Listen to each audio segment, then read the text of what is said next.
Knock, knock. It is Devin the Clock. And thank you so very much for dropping by on this not so fast Friday. I hope the week has treated you well, and if not, I hope your time here can help make things a little bit better. We have made it to the end, and as always, it is a joy and a pleasure to have you here and to eventually have the chat displayed on screen. What am I doing? There we go. That's more like it. I knew something seemed off about that. And again, I hope that you have been doing well. I don't actually have any particular games planned right now. So it's probably just gonna be a nice, chill, chitty chatty time. And we'll see how that goes. Plenty to potentially talk about. And of course, Striker, thank you for that mention. Happy Juneteenth to you as well. For those unfamiliar, and Juneteenth isn't something that I grew up knowing about as well. It's not something that's really taught everywhere, but it is a very, very meaningful day. So it took place 2 years after the actual Emancipation Proclamation from Abraham Lincoln. It was June 19th. My brain is going to tell me 1865 is when news reached Galveston, Texas, that slavery was now made illegal in the United States. So that's when the last of the slaves were like, oh, we don't have to be slaves anymore. So very, very meaningful day. And I'm glad that it's now becoming more known, more out there. And also, happy Amazing Digital Circus. Hopefully you didn't get spoiled on the final episode day. I hope that y'all enjoyed that.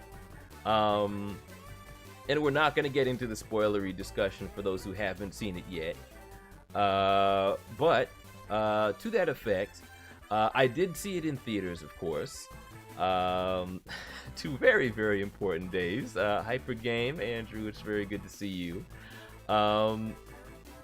This is not really going into spoiler territory. I will just say that I was surprised that there was a licensed song, a very popular song in there, and I thought that maybe they'll remove it for the YouTube version, but it stayed there. So that was wow.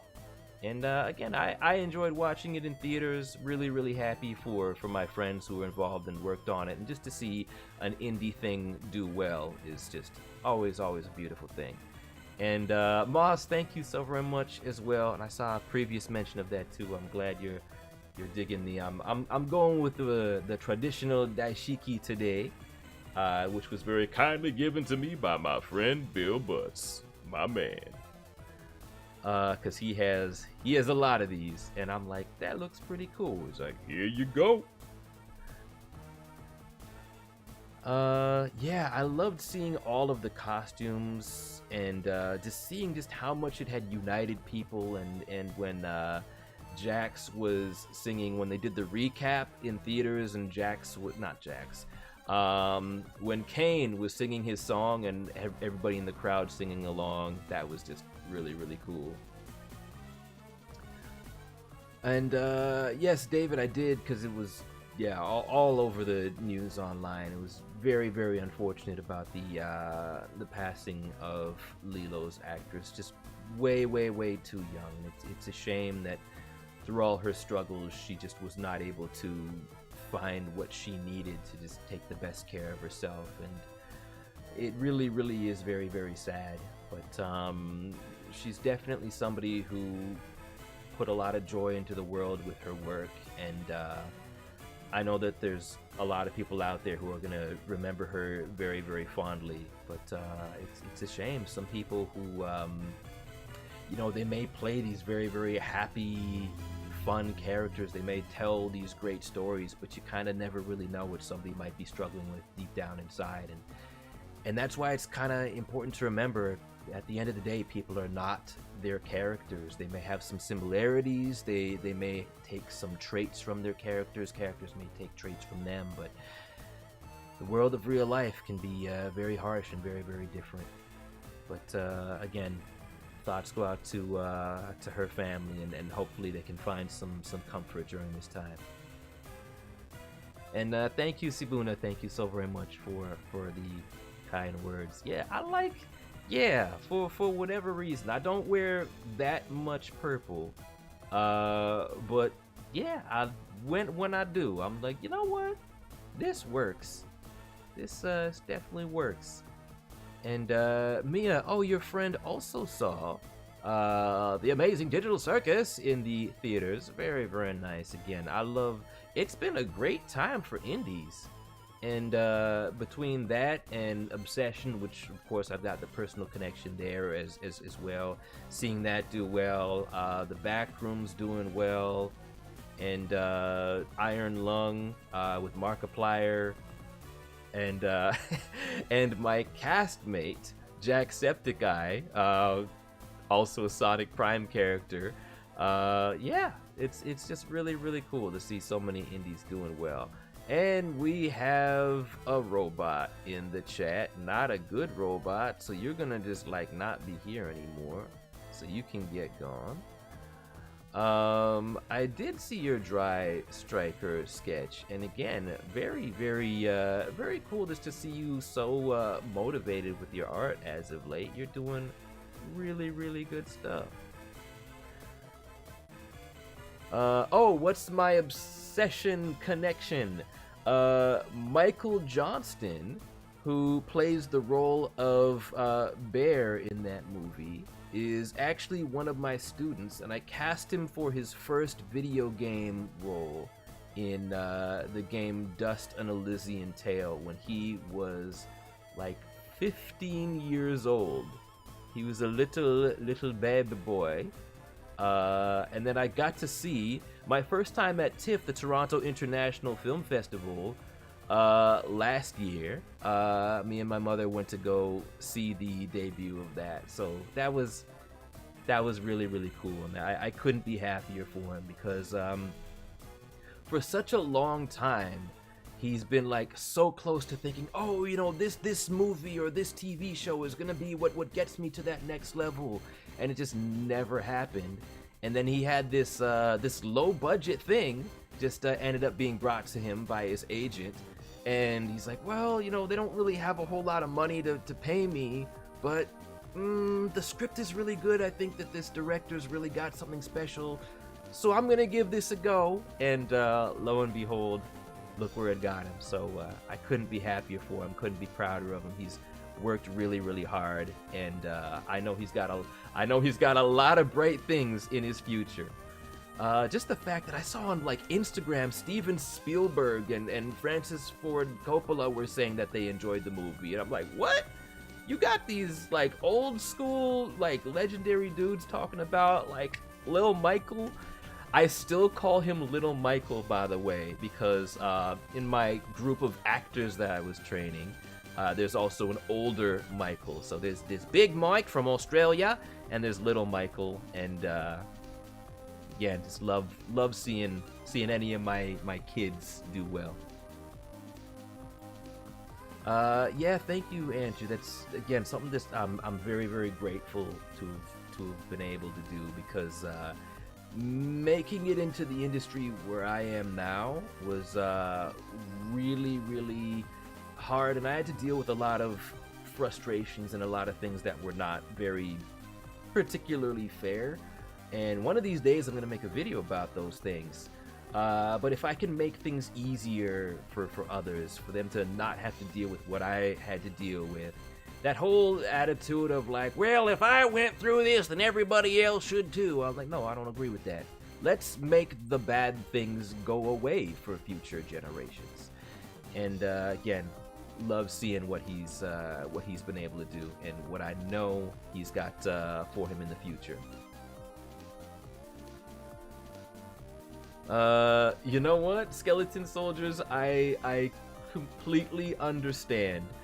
It is definitely, with how it's written, it's definitely designed to make people uncomfortable. And normally, I do not like horror movies at all. I definitely would not have seen it if it was not starring Michael.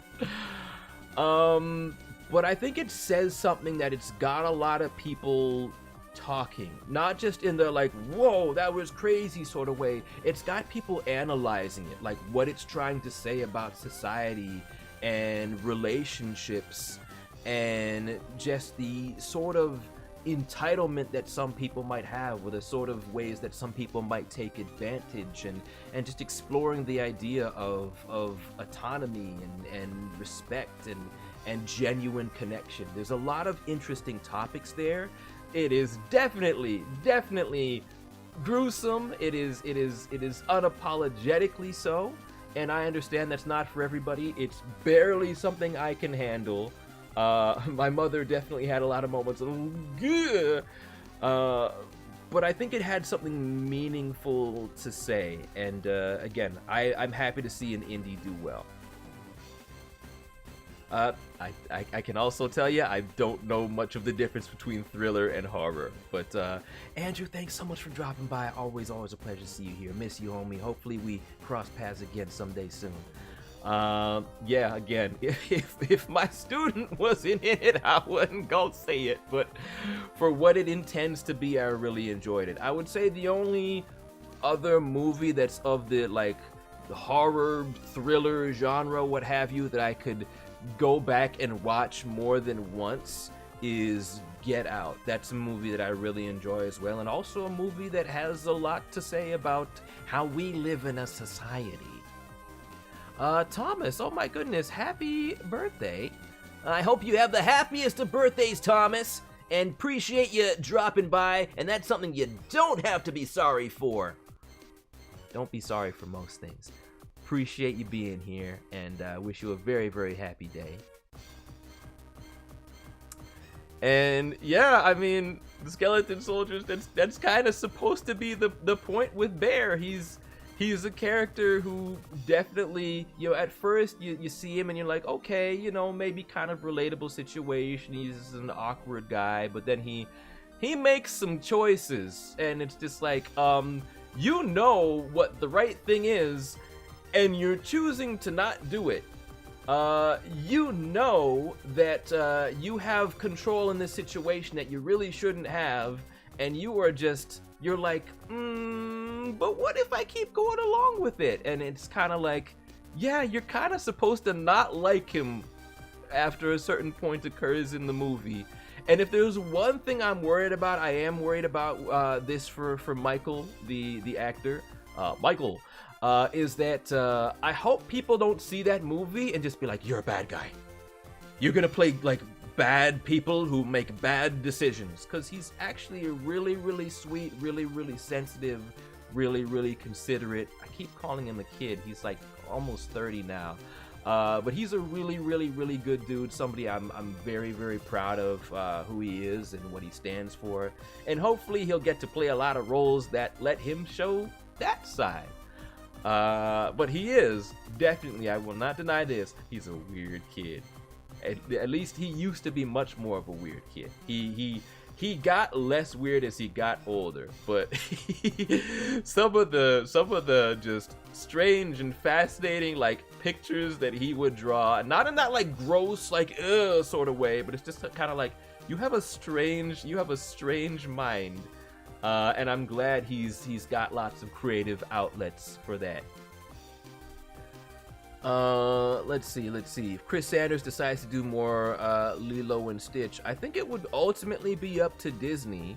But yeah, I feel like most people, a lot of performers would like their characters to be able to carry on, even if they're no longer around. But at the same time, I'm talking about actors particularly, but there are at times some creators who are just like, no, I don't feel comfortable continuing something with this character without the performer. So it's one of those things where we never know what'll happen. Yeah, 3 Mia, that is so true. It happens to people all the time. It happens to friends of mine who have played terrible characters in the past, and they'll get like messages of like death threats and people like saying, "I can't believe you did this," and they're just like, I'm not the character. I'm not the character. Horror is designed to evoke visceral fear, dread, and disgust. Thriller focuses on suspense, excitement, and psychological tension. Okay, usually involving plausible real-world scenarios like crime, conspiracies, or mysteries. Okay, I guess if you can cite examples of movies, and maybe if I can be like, oh, I've seen those. Okay, I get the difference. But I think I kinda know what you mean. K-pop Demon Hunters is only 1 year old. It feels like way more, and I still haven't seen it yet. That will have to change in the server at some point in time. Doje Me, thank you so very much for dropping by. I appreciate you being here. I will say this, Skeleton Soldiers, because you say it's not a good influence for young guys. Well, I think the point of it is it presents Bear as definitely being a bad person and saying, don't be like this. Don't. So if we're talking influence, I would say it leans more towards the good influence in the sense of there are terrible repercussions for having this mentality. But at the same time, I think everybody should use their own discretion as to what they feel they can handle and what are big triggers for them. And there's a lot of triggers in that movie. Doje Me, we're talking about the movie Obsession, which is currently in theaters, which I'm not sure if you've heard any talk of it, but it is basically about a guy who gets this, he goes to some magic shop, and he's like, oh, you know, all this stuff here is nonsense, whatever, and he gets this thing that's supposed to grant a wish, and he's like, oh, whatever, I'll make it so that I'll make a wish that this girl will love me more than anyone in the world, and that ends up being a big mistake. Big mistake. And of course that lead actor is Michael Johnston, who's one of my students. I had cast him in Dust: An Elysian Tale, the video game, when he was 15 years old. He's also in Tome. I almost forgot that. He's also in Tome in the video game and in the web series. In the web series he plays, I don't remember the character's name. And yes, I totally get you, Jay. I totally get you. I had a tough time watching it. In the Tome web series, there's a scene where him and Lizzie Freeman are talking back and forth. And I don't know if he's supposed to be like the younger alpha or not, but oh wait, no, he's two characters in Tome. He's also the creepy like blue guy who says that he wants to rip Raccoon apart into little pieces in the Raccoon's Modern Strife. He's also in that one. And then in the video game Tome, he's Crash R. He's Game Crazed's, should I say Game Soft's little brother. And then in Tales of Zestiria, he voices Mick Leo. So really good dude who played that. Bob, that's his name. Very good. Really good dude who in the movie Obsession makes a lot of terrible decisions. And it's only because Michael is like, naturally I think he's a very kind of, he comes across as very unassuming and very sheepish, which is why it's easier to follow along with the protagonist until you're just like, oh man, what are you doing? What are you doing? Oh, what are you doing? But very good person, and I hope he does not get pigeonholed and typecast into playing people who are not good people, because he is a good people. So yes, that's why I've been talking about that movie. And to see him and Lizzie Freeman both in theaters, because she plays Pomni in The Amazing Digital Circus, to have two of my students who I mentored at a very young age, to see them doing what they're doing now, is just all kinds of awesome. Striker, that's a shame if you're not able to make it, but if you are, I very much hope to see you there. Again though, I appreciate you dropping by, and I'm sure that we will cross paths, at some point in the future. Did I watch Lilo and Stitch the series? No, I watched the movie once. I enjoyed it. I can't remember much about it. But I did like it. I did like it quite a lot. And oh, thank you for that, Sibuna. I'll scroll up there. The Conjuring, Halloween, and The Exorcist are horror movies. And then thrillers are Seven, Gone Girl, and Silence of the Lambs. Silence of the Lambs is out of all the movies you've mentioned, Silence of the Lambs is actually the only one that I've seen. But I know a little bit about Halloween and The Exorcist, so that actually does help me out a bit. What would you consider Get Out to be? Would you consider that to be a thriller, or would you consider that horror? I'm very, very curious. Yo, Whisker, the Rodent Knight, it is good to see you. I hope you enjoyed watching that. Yeah, we're doing the non-spoilery things because it is so fresh, but I hope you liked it. I was so surprised that that licensed song stayed in there. When I saw that in the theaters, I'm like, oh, they're definitely taking that out. They must have paid so much to use it as just like a theater exclusive thing. Oh, it's still in the YouTube version. But that was a really, really cool scene. I loved how that played out. It was a fitting choice of song. I've never seen... Have you seen the movie Constipated? Well, the release date is backed up, but it's not coming out anytime soon. I see what you did there. I see what you did there. Well.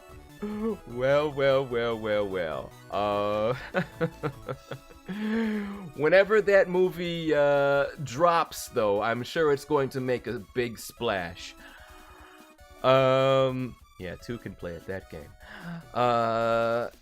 Maz says, been voicing my own character a little for fun. I think that's great. I think that's amazing and awesome to do for practice. Just to come up with your own lines, just mess around and to just like play. There's so much that can come from that. And even before I had Raccoon's voice nailed down, and Labrat, who's got something sort of similar. There was an OC that I had, sort of, that I came up with a voice for, and just developing that voice was something I was able to use later on other characters. I don't know if OC is really the term. It's a character I had to write for a school project of just like, you gotta write a story, and I'm like, I hate writing stories. And this basically was the antagonist, the jerk in high school, and then I came up with a voice for him, and that later on became something that I further developed for Lab Rat in Grossology, and later on Raccoon. And speaking of Mysticons, Malveron kind of has that voice as well. Thomas, you're doing great, don't you worry about it. Like I said, you don't need to be sorry. Let's see. Am I playing Sonic Rumble? I'm not going to be playing Sonic Rumble today. Not today. A lot of times I do. Last time I was here. And I will not be streaming on Sunday because this Spin Dash Sunday, actually, I am going to be going to, as it has been mentioned, Sonic Birthday Dash in Toronto, Ontario. And, of course, Sonic's actual birthday being 2 days after that, on Tuesday, June 23rd, which, oh, that's a Raccoon Tuesday, isn't it?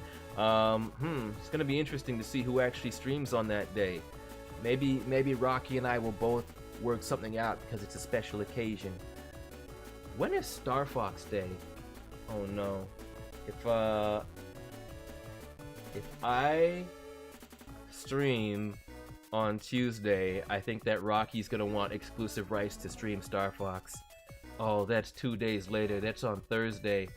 Oh boy. Hey, it's also Father's Day on Sunday. That is correct.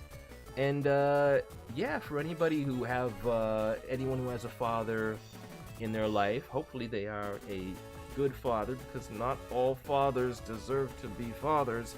But I hope that is something that you're able to have a good time celebrating, or maybe reflecting on. And I will say, even for those who do not have a good father in their lives, it's not to say you still can't have a good father figure of sorts, whether that is maybe an uncle or maybe a teacher or maybe just a character who is very influential and inspiring to you. There are many, many, many sources of positive male role models, and they don't always necessarily have to be your family members. And Jay, I will be praying for you because I know that you would be great at that. And Thomas, also, I'm really glad that you enjoyed that. And again, wish you a very happy birthday, buddy. Get Out is a little bit of both. Okay, it gives you the horror of leaving you unsettled, but also has bouts of nervous anticipation like a thriller. Okay. It is classified as both. Interesting. Psychological horror and suspense thriller. Okay. This is fascinating. Now, the thing that's always kind of gotten me as well is because I associate zombies with horror, but then you have the song Thriller, which is like, but there's zombies everywhere. So I'm like, it's one of those things that just kind of messes with me. But I guess maybe it depends on how the movie is presented. 'Cause it's the thriller night. Let's see. Oh dear. Oh, your mom scared father out. Well, you know what? Respect to mom, because yeah, you don't want a misbehaving person around. So this sounds like you got a pretty cool mom out there. Let's see. How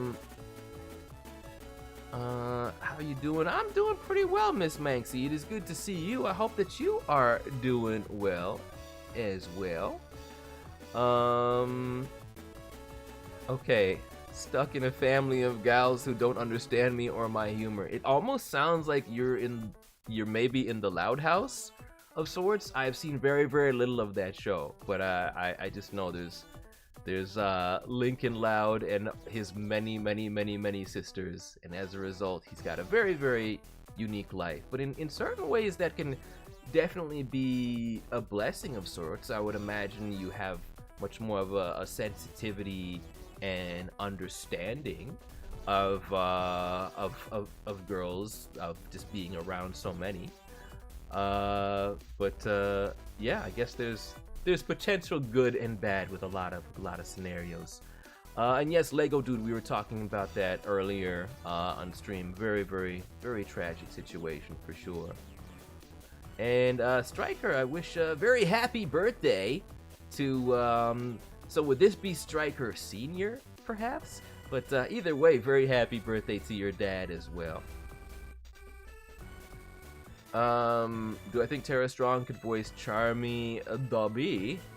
I mean, right now we have Colleen O'Shaughnessy doing a great job, so I hope that Colleen continues to play that for as long as she would like to. I don't really like to think in terms of people being replaced on roles that they have. Colleen is my friend, had some really, really good chats with her last time we were in the same place, so not to throw any shade on Tara Strong as a performer. She's very, very talented, but Colleen's doing a great job, and Colleen's my friend.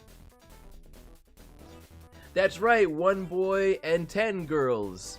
And I guess 2 males if you count Lincoln's dad. Well, they're all their dad as well. So that would be 2 boys and 12 girls, I guess, kind of. No, 2 and 11. I can't count. How do counting? Ian, I'm glad you enjoyed the Loud House. I think I've met somebody from there. I met Kat once, who voices Lori Loud, and she was very, very, very sweet. I think she also voices Queen Amidala in some Star Wars stuff. I know she's done some Star Wars. She has done a Star Wars or 2. Yeah, that's a lot of kids in one house. That is a lot of kids in one house. That'd be a nightmare for me. I'm just like not even talking in terms of boy or girl or anything in between. It's just that's a lot going on. And for me who enjoys chill, peace and quiet, like I wouldn't be able to rock with that. Do all your favorite voice actors do looping in movies? I don't know. Speaking as somebody who's never done looping, but it is definitely very, very neat work. It would be cool to get in on because it's quite lucrative and quite consistent. But yeah, I mean, there's a lot of, because it is really, really hard oftentimes for the more like dedicated voice performers to get roles in those like bigger movies, since they like to cast celebrities. A lot of the dedicated voice actors just end up doing looping work instead, because that's where they get to really, really flex their skills and play countless different characters to fill all of these scenes, to fill all the empty noise. Solar panel building is honestly pretty based. I've heard of there being some ups and downs to that individual at times, but I do like that he liked the reggae music, but it would be cool if somebody who listens to the chill music is chill as often as possible as well. Let's see. Have you ever read Animal Farm? No, I have not. But I know of it. George Orwell, writer of 1984 as well. I heard about the ending and the ending of the 3D animated movie recently, and I'm just like, I don't know about that. But the stories that he wrote definitely had some interesting, meaningful things to say. Can't deny that much. Also, Cute Ciora, thank you for the redeem of the ... narrator voice. It was a time to try to save another world. Kit was pretty determined, but Goobles was doubting. Of course, I mean, why will you stop the hero and his flying friend from defeating a racist genocide general? That is definitely something that should be stopped, and in all cases, thank you so very much for the redeem, which reminds me, I think Rocky probably didn't clean up and probably still has all of his redeems still active, so I'm just gonna tend to that right now.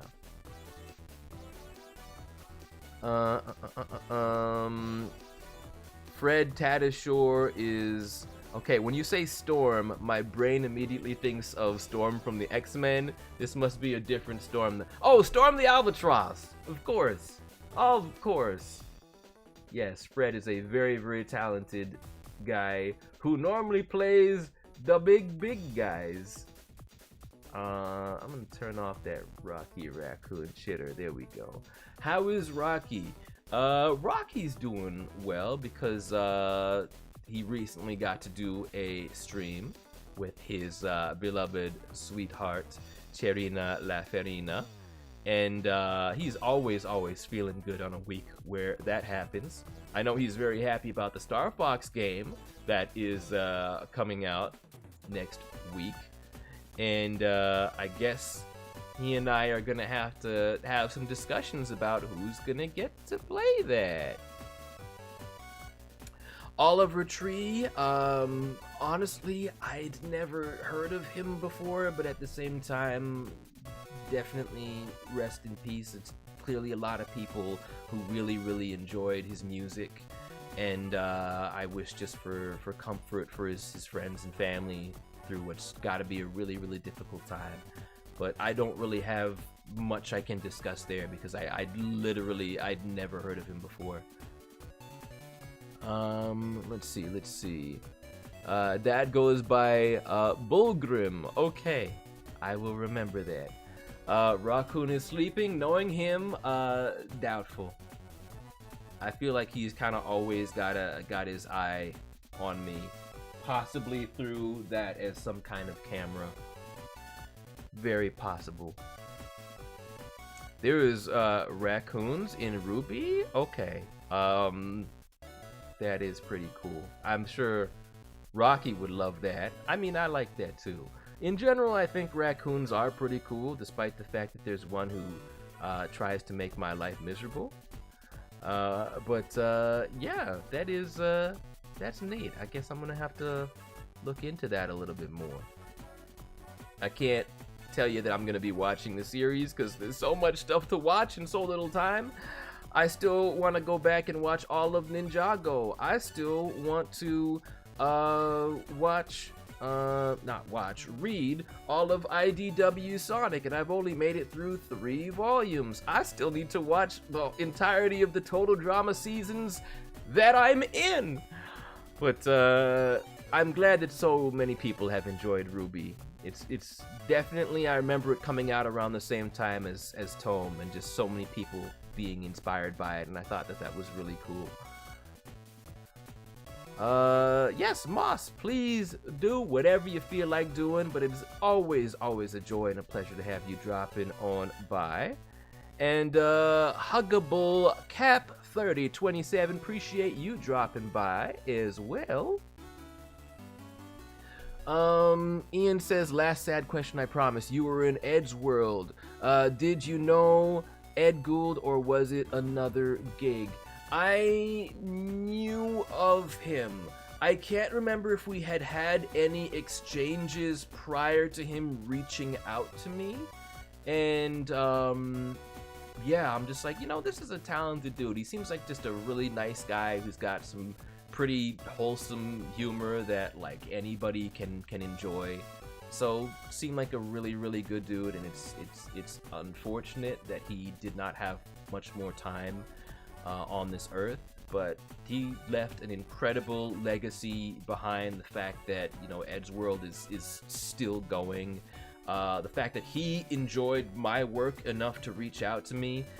He was one of the very, very last kind of like indie freelance producers that I decided to do any work for. And everything that I did, like all of my online web series work, I always just did that for free because I'm union and I'm really, really, really not supposed to do any non-union things at all. But instead, I'm just like, I'm not going to do them for money. But I did some of them just for practice's sake. And I'm honored that he reached out to me, and I had fun doing it. Let's see. Samurai Samara, thank you so very much for dropping on by. Been thinking about an Alicorn OC for Tome. I'm always happy to see more Tome OCs happening. So yeah, why not? Why not make that happen? And who knows, maybe, just maybe in the future, if there is a particular Tome-related project, maybe your OC will be able to appear in said project. Samara, how are you doing this day? And happy Juneteenth to you. And yeah, I'm glad you like the whole daishiki thing I've got going. I decided, hey, let's go with a little bit of the African vibe for the day. And yeah, I'm glad you and so many others have liked it. I'm curious if you did anything in particular celebrating Juneteenth. Any artwork you might be working on that is directly connected. But that's the thing about it. You don't necessarily have to go out and do something. Just going out and just living your life is hey, that's kind of like a big part of why Juneteenth is so important. That we can just go out and live lives, which was definitely a very restricted thing in the past. Let's see. Ice Thunder, I won't say that it's impossible for something to happen. I feel like there's a possibility. It might not be the kind of thing that anybody expects, but he still does, even with the arm issues, the tendonitis, He still does do little drawings and animations still every here and there, so you never know. We'll see. We'll see when we get there. Celebrating with ice cream. Fantastic. I love that. I love that. Prepping for Sonic's 35th with friends. Very cool.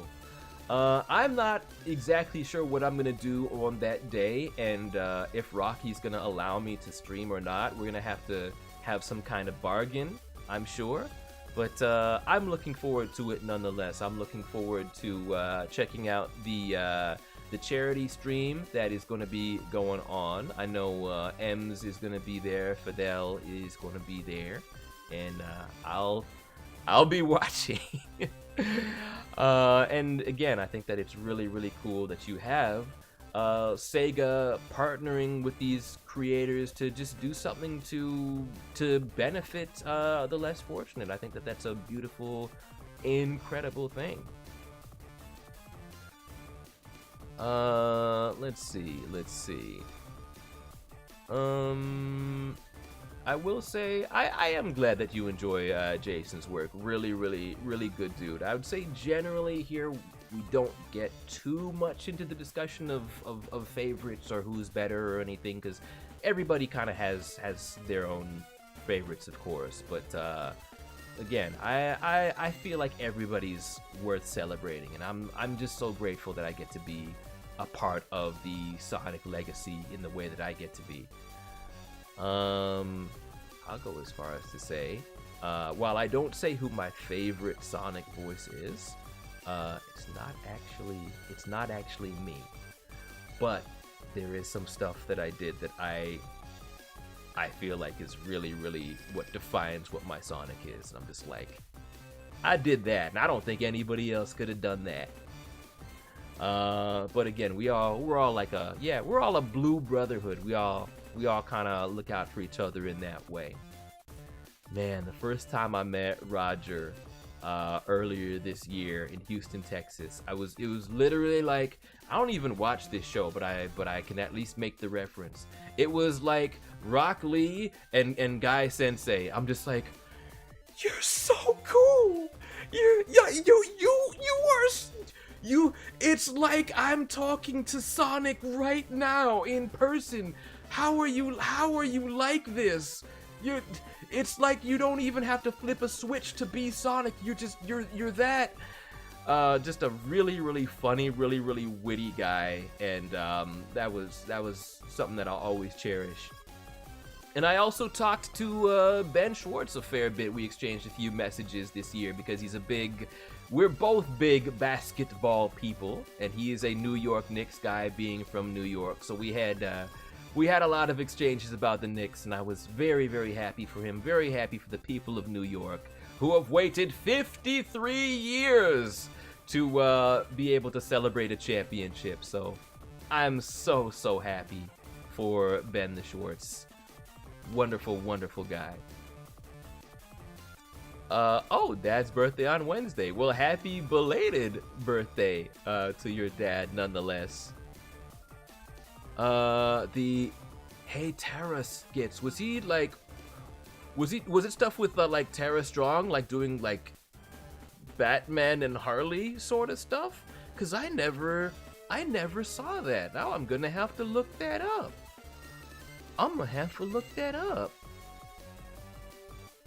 Oh, Jason is such a good dude too, as well as Pete Capella. Pete Capella has been kind of like my I would say like my big brother, like mentor of sorts when it comes to a couple of the conventions that I've done, because he's so used to doing the Sonic events and used to doing the D&D stuff, whereas for me it's like something I'm very, very new to. So yeah, he's awesome. He's really, really awesome. Love that dude. Love both of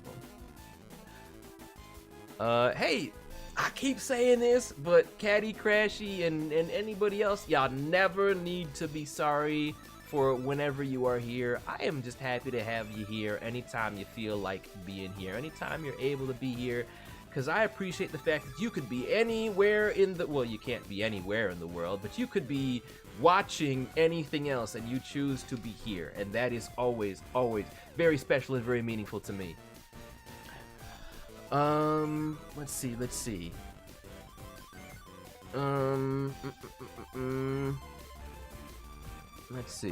Oh, thank you, Scott, for the happy Juneteenth wishes. I appreciate that, and I appreciate you.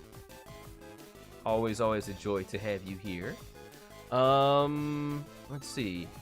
I don't know if you were around when that happened, but I hear that Rocky actually very happily showed off your fan art for Hex's Hue on one of his last streams.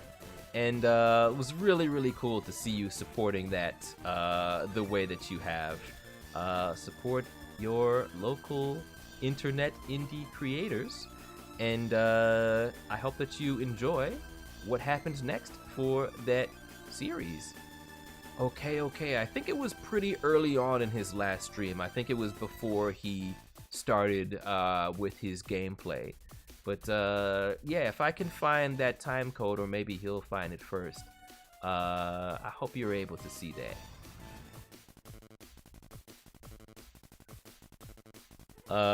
Accidentally redeemed. I was not in there. What? Oh! Well, you get it nonetheless. Yeah, definitely look early on in the stream, or maybe after I'm done here, I can give Rocky a shout and maybe he'll be able to find it. Have I watched Panty and Stalking? Just the tiniest little bit of scene 2. Not scene 2, season 2. It's definitely not the type of show for me. But there is a friend of mine who his name is actually also Devin. Devin Stewart. He plays a major character in there. So I'm like, you know what? I'm gonna watch a little bit of it for you. And also the new voice of Garter Belt I met when I was in LA last year. Also a really, really good dude. And so I watched a little bit to hear both of them. Let's see.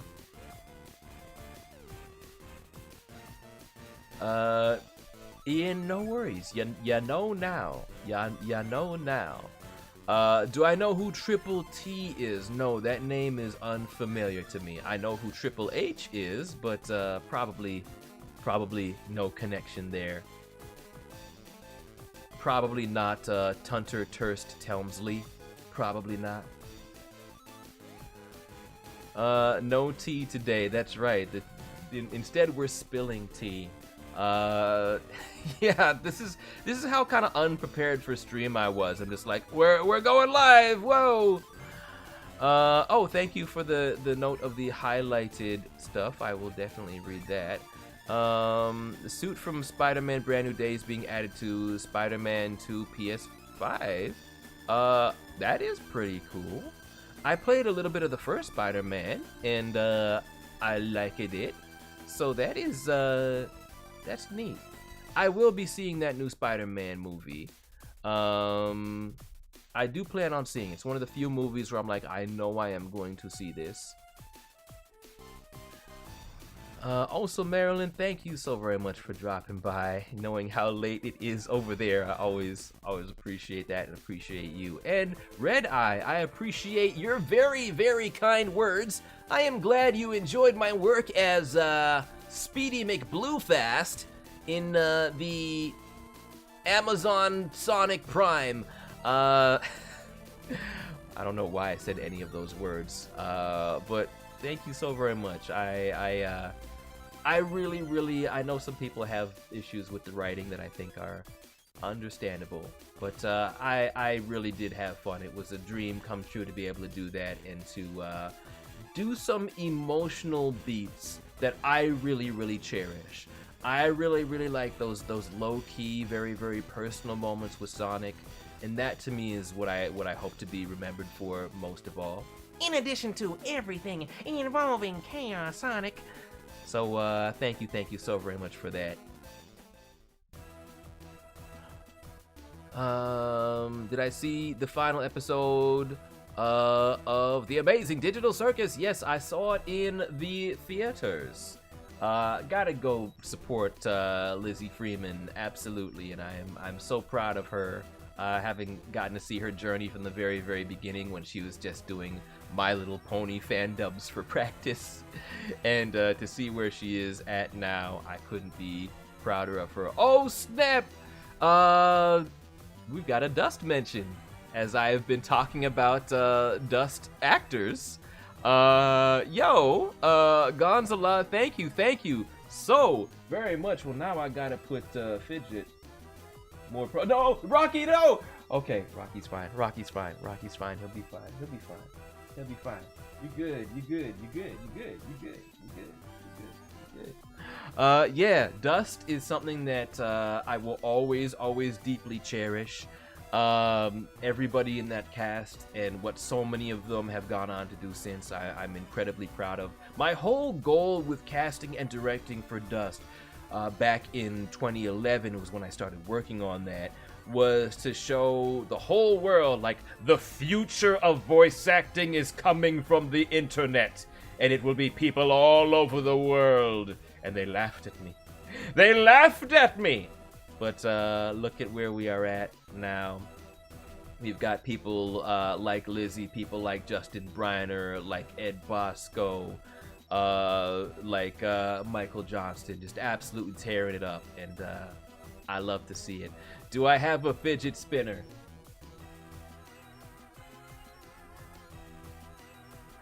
That's the most I've got. That's the closest thing I have to a fidget spinner. If anything, I was kind of like slightly frustrated when fidget spinners became a thing, because I'm like, no, you're drawing attention away from my favorite fidget. And then that's what I'm gonna call him. That's what I'm gonna call him instead. I prefer that. Stompy Longnose, Stompy Caught came and took away from Fidget even more, in a way that I was not very happy about. But you will always be the one true Fidget in my book. Where is the Aaron minifigure? Well, there's one of them. There's one of them right over there. And here's another one right over here. So I've got two. There is two of them. Oh wait. Well, this one just lost his head. Don't lose your head, Aaron. There's three of them. Oh wait, there's four of them. There's also normally sometimes a big Aaron that I have, a big plush Aaron, and I don't know where he is right now. He's just doing his own thing. Yeah, you and me both, Cutesiora. You and me both. You have no idea how much I wish that all of the money generated from that stealing could just go directly into Dean Dodrill's fund, and he could just make the Elysian Tale movie that he's always wanted to make. Or, you know, a Dust animated series or comic book.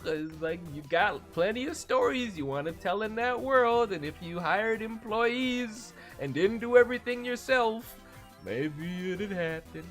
And I'll still pray for that to happen someday.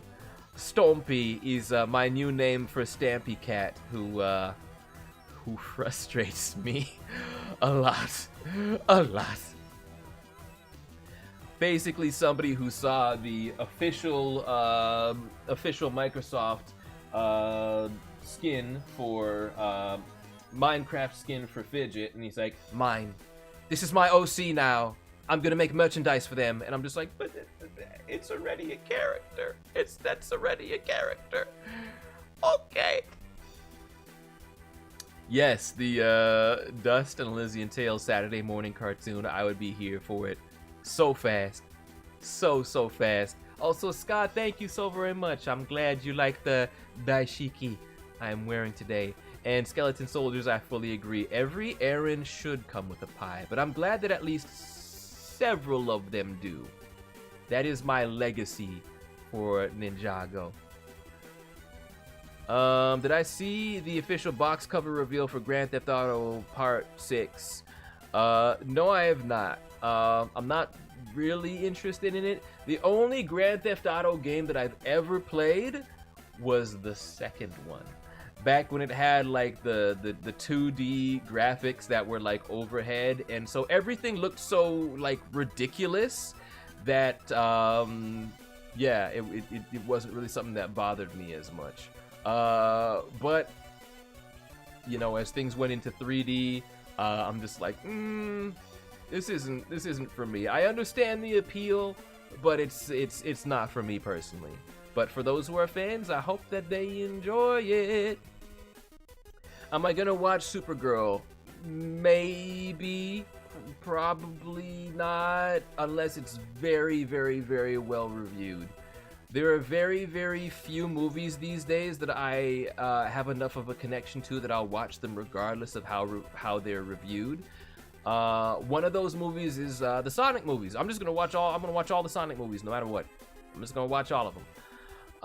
And then I will watch the next Spider-Man movie, and I'll watch the next Avengers movie, and everything else I pretty much have no idea. There are very, very few other things where I'm like, yeah, I know I'm watching you. Also, Whisker, thank you so very much. I'm glad you like the purple. Yeah, I don't wear a lot of purple normally, but when I do, I enjoy the way I look in it. The only game I care for in November is Godzilla Destroy All Monsters Melee. I am so surprised that is getting remade. That was like the most out of nowhere thing. And I remember playing it once when somebody had brought it to school. I don't know why we're allowed to bring games to school on that particular day, but I thought that it was pretty cool. And I think, if I recall correctly, they even had like motion capture of like actual Godzilla suit actors for the game's character animation. I could be wrong, but I remember seeing it and like, oh, it really looks like that. It really looks like that, if I recall correctly. You know what, Thomas? I am very cool with the Wakanda Forever. I mean, it's definitely the African sort of vibe. So, yo, I rock with that. Black Panther is a movie that is very meaningful to me as well. It's like, you have no idea how important it was to me that even if I didn't like the movie, that movie needed to do well for many reasons. And I'm glad it did. I'm glad it was both a well-made movie and that it also made money. Yeah, I'm glad Toho is chilled out. I have not seen, but I know I really need to. Godzilla, is it -1 or -1? I'm not sure what people call it, but I have heard amazing things about it. Cause I'm used to, me who is, the only Godzilla movie that I watched is the American one from 1998, so I know that that's not the best one to to start with. But hey, at least it can only get better from there. But I'm used to people that I know who enjoy Godzilla movies who are like, oh, the whole point is like there's the human side story, but the human stuff is always stupid and it's supposed to suck. But apparently, hey, they actually did like the human story is actually like good here. So one of these days I'm gonna watch that. I am gonna watch that. Yeah. From everything that I have come to know since, because again, I was like a 10-year-old kid back then who's like, oh, cool giant lizard and explosions, yay! That was me back then. I had no idea what Godzilla was supposed to look like and what the movies were supposed to be like. I know a little bit better now. Okay, so I wasn't alone on that one, and I liked the theme song. That theme song was a banger, and now that I know about certain things with somebody who was involved with the making of that song. I can't even enjoy the one thing that I thought held up about that movie. I can't even enjoy that anymore. So into the garbage it goes. Let's see. Okay, so again, same style with Whiska. First exposure. It's all gotta start somewhere. And you know what? Maybe it's done some good if it helped people learn about the existence of Godzilla. Maybe we could see it as a good thing in that capacity. And then maybe some of those people went on to watch actual good Godzilla movies. I'm not one of those people yet, but at least I know more about Godzilla and what it is supposed to be today. And thank you, Blatham. I'm glad you like the daishiki. Like, you know, what more fitting day than today? I'm sure there are other fitting days, but today is still a very fitting one. Yes, and a very, very happy belated birthday to Bull Grim. I hope you have had yourself a wonderful day despite it not being today. And I hope the joy from that previous day potentially carries on to this day and many more ahead. Let's see. Okay, you are a Zilla nerd. Oh, okay, so Zilla is specifically the 1998 version. I've heard that he is officially referred to as Zilla. So that's the one that you like. That's the one that you enjoy. I'm assuming. Am I right? This is one of the few bits of Godzilla trivia that I have, is I know that like the Japanese side has been like, that's not Godzilla. He's just Zilla. And I also remember that he showed up in this other movie where they had Godzilla fighting all of these other past monsters, and then when Zilla shows up, Godzilla just deals with him with this like one tail whip, and it's just over. And I thought that was very funny. Okay, we've got somebody here who should definitely not be in here. Oh my goodness. Wow.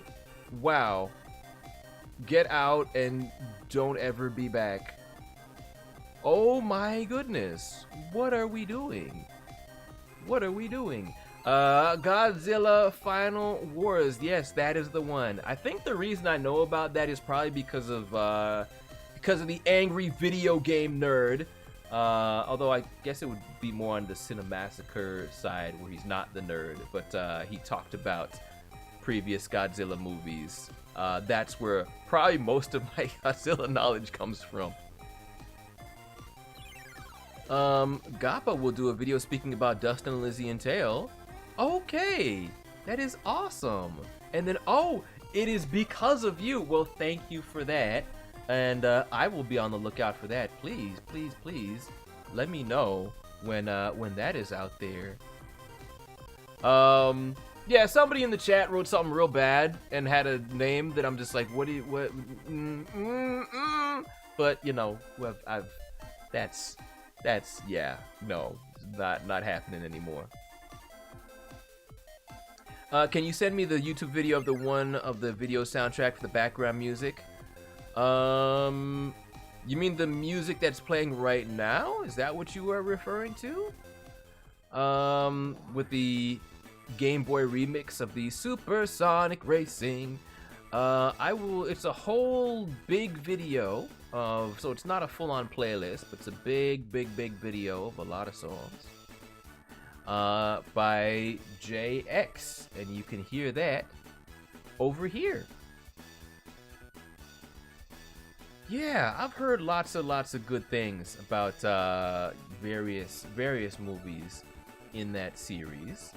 And I think maybe I will just, because there's so much stuff and so little time, maybe what I would try to do is, if I kind of have my dedicated Godzilla watch time, I will start with the very first one, the OG, and then I will jump all the way over to -1.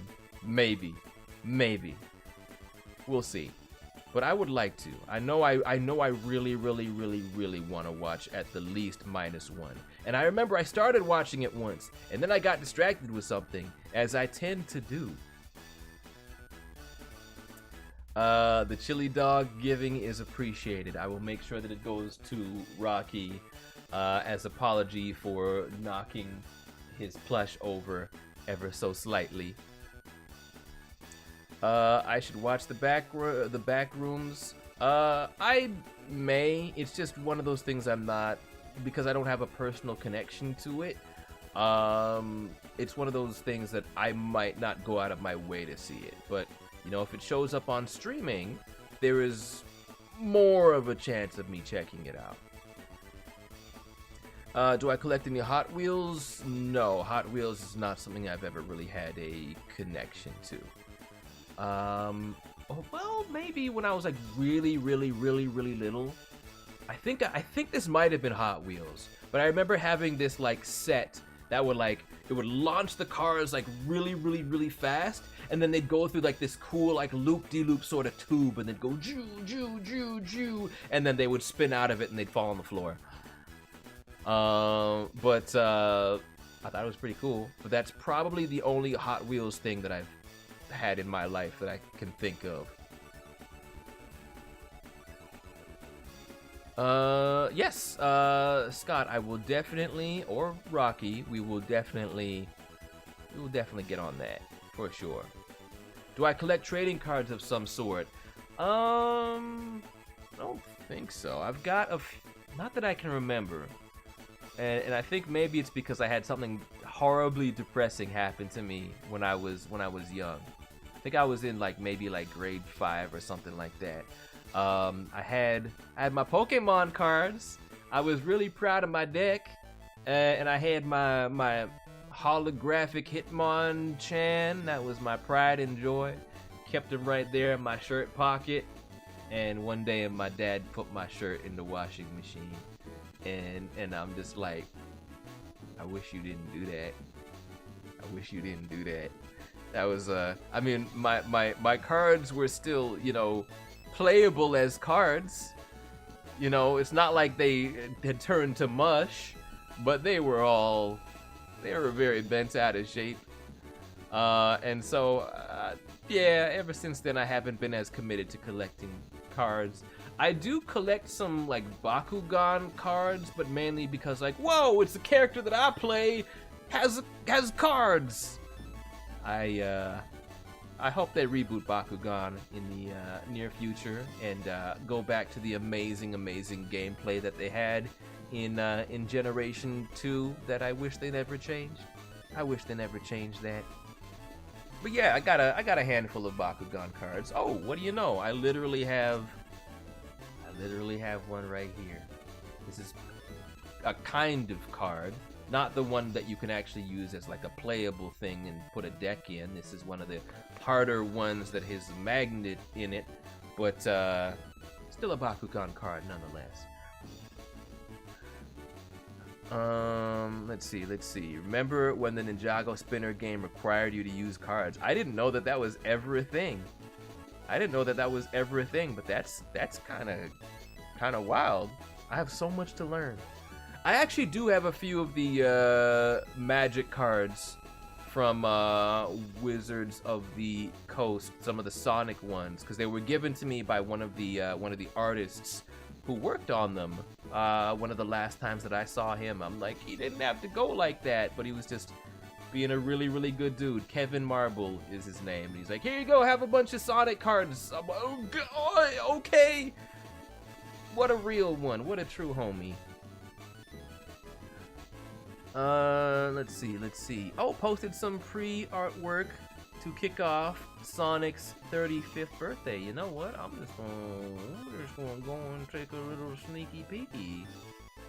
I'm gonna go take a little sneaky peeky. I wanna know what that is.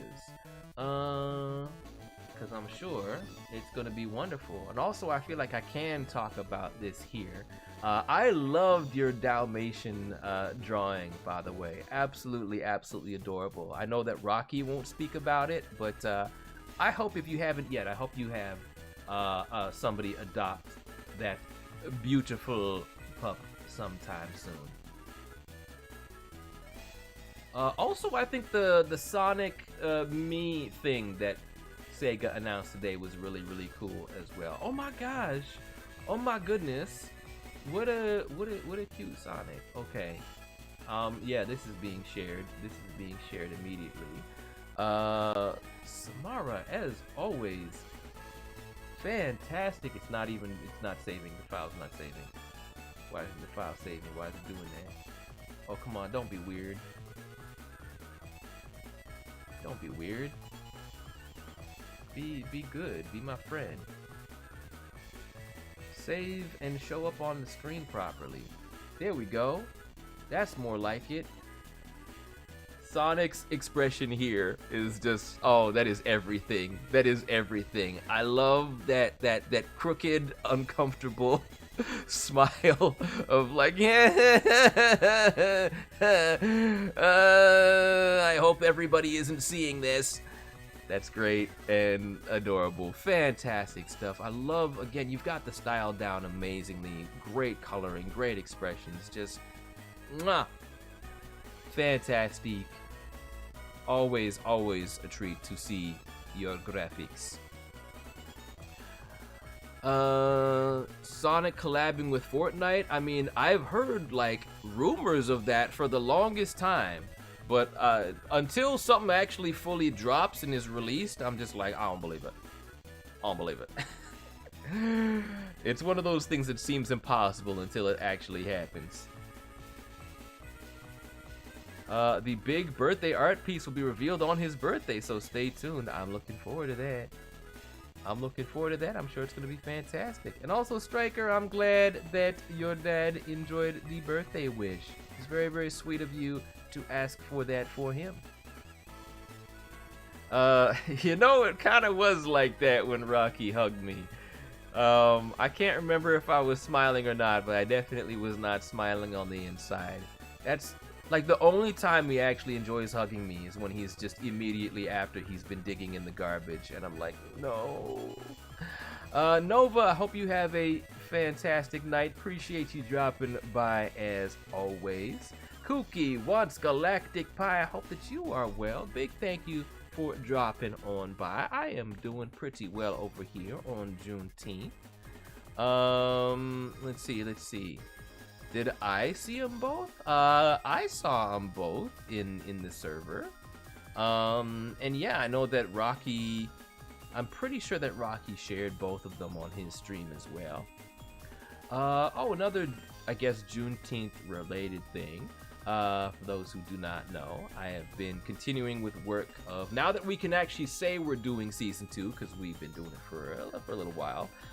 Working on Lila in the Loop for PBS Kids, which I am very, very grateful that I get to be a part of, because there are just so many cultural stories that we get to tell, and not just on African American and Caribbean culture.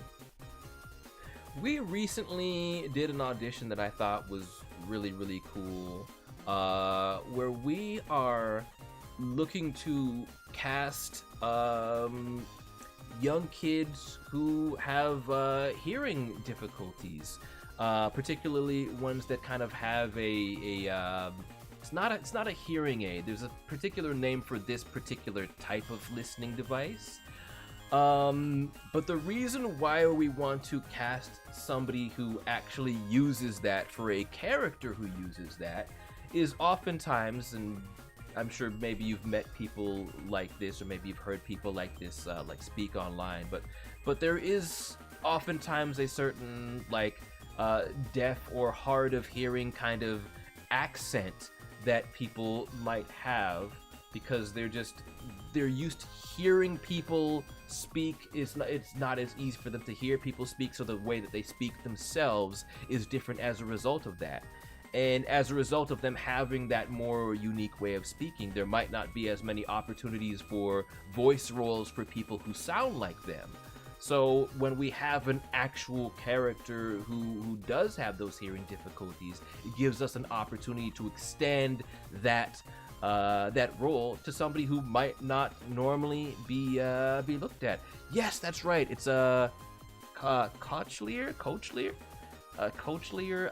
I don't actually know how to say it. I've read that word, but I don't know how to say it. But yes, that particular type of implant. So that was really, really cool for me to okay, y'all on game. I appreciate that. Yeah, I got to earlier this week just audition a bunch of kids who are hard of hearing, but every single one of them was just like so with it, and just having so much fun reading the character as I coached them through the auditions. And a number of them being like really big Sonic fans too was really great. And as always, the kids that I connect with the most, and it's the same at conventions, are the ones who are, and there was one in particular who was really shy, but so adorable.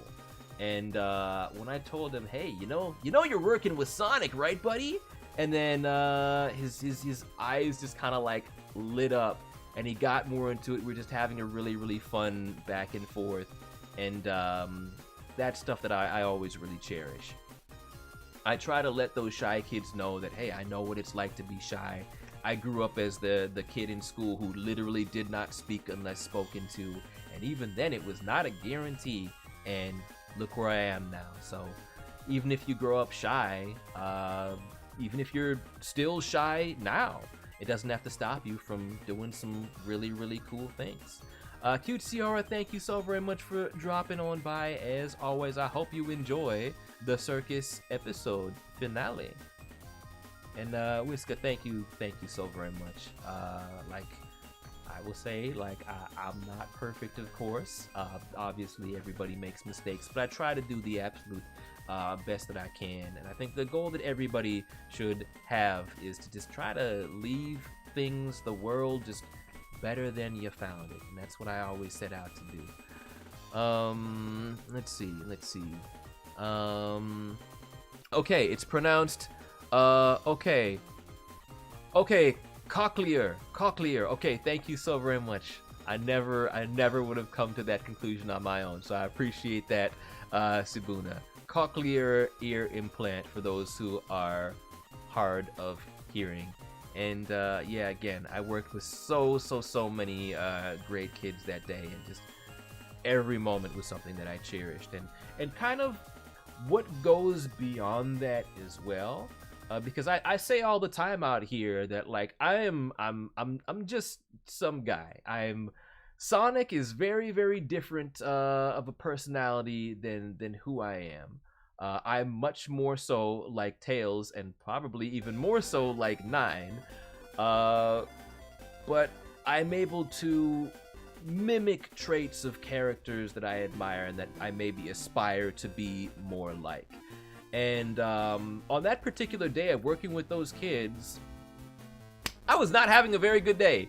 There was definitely a lot of stuff that was on my mind that was very frustrating and saddening for a multitude of reasons. But when I'm like, okay, but I'm gonna be in there with these kids, maybe some of them have never done an audition for a TV show before. Maybe they're nervous. Maybe they're intimidated by working with all these adults that they've never met before. So I'm like in my brain, like, no matter what I'm feeling, I gotta make sure these kids are like, hey, you're working with Sonic. Let's have a great time. We're gonna have some fun. And to help them laugh and smile and feel comfortable in that situation, kind of turning into that hero that they need in that moment.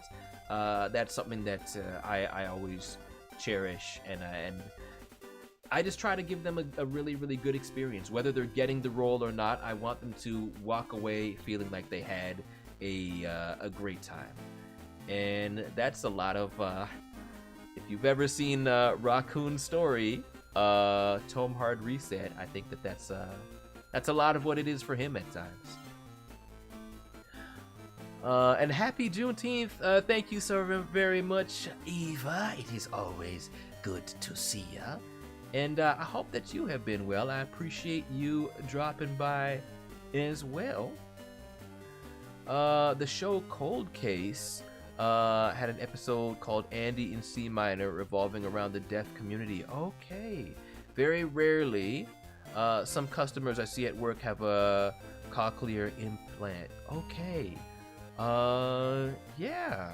Well, again, that's the neat thing about media and TV shows. A lot of it can introduce us to just terms and just communities that we might not know a whole lot about. So I think that is so cool that they featured that within the show.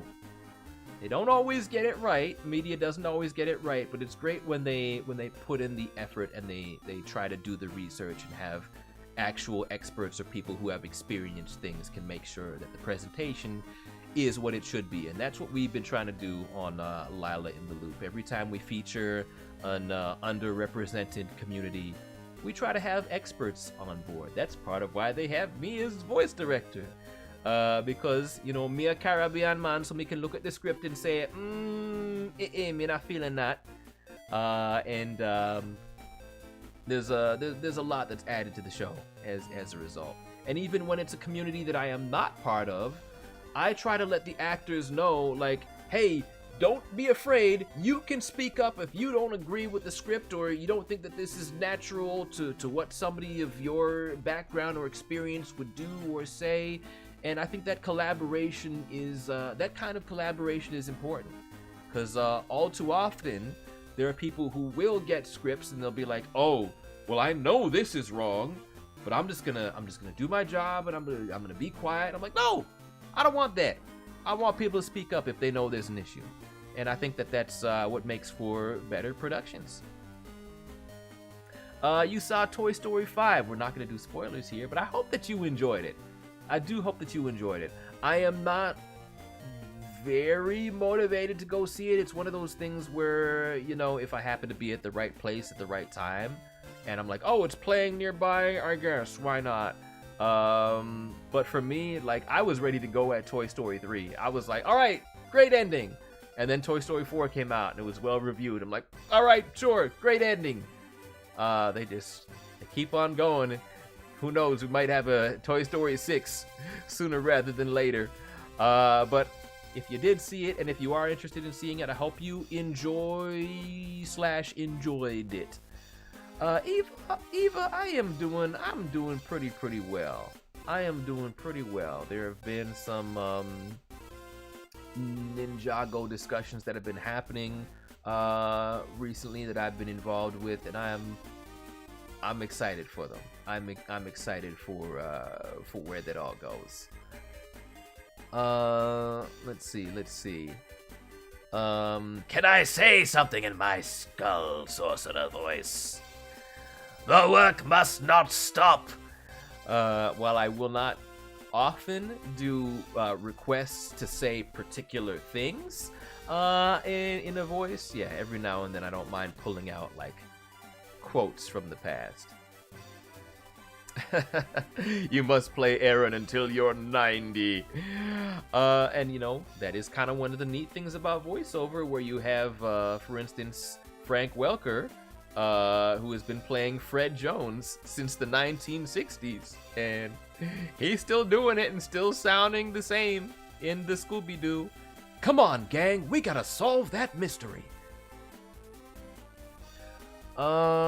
Let's see. Do I prefer Conker or Bubsy? I'm easily Bubsy. In the past, you know, back when the very wholesome Conker's Pocket Tales came out on the Game Boy Color, I would have said, oh, you know, what a sweet, you know, family-friendly little squirrel that anybody can enjoy. And when he was in Diddy Kong Racing as well. And then things changed, and Conker became not for me anymore. So that's why now, even though I've never played a Bubsy game, but I've heard Bubsy 4D is fantastic, that's why if I have to pick one, it's got to be Bubsy now.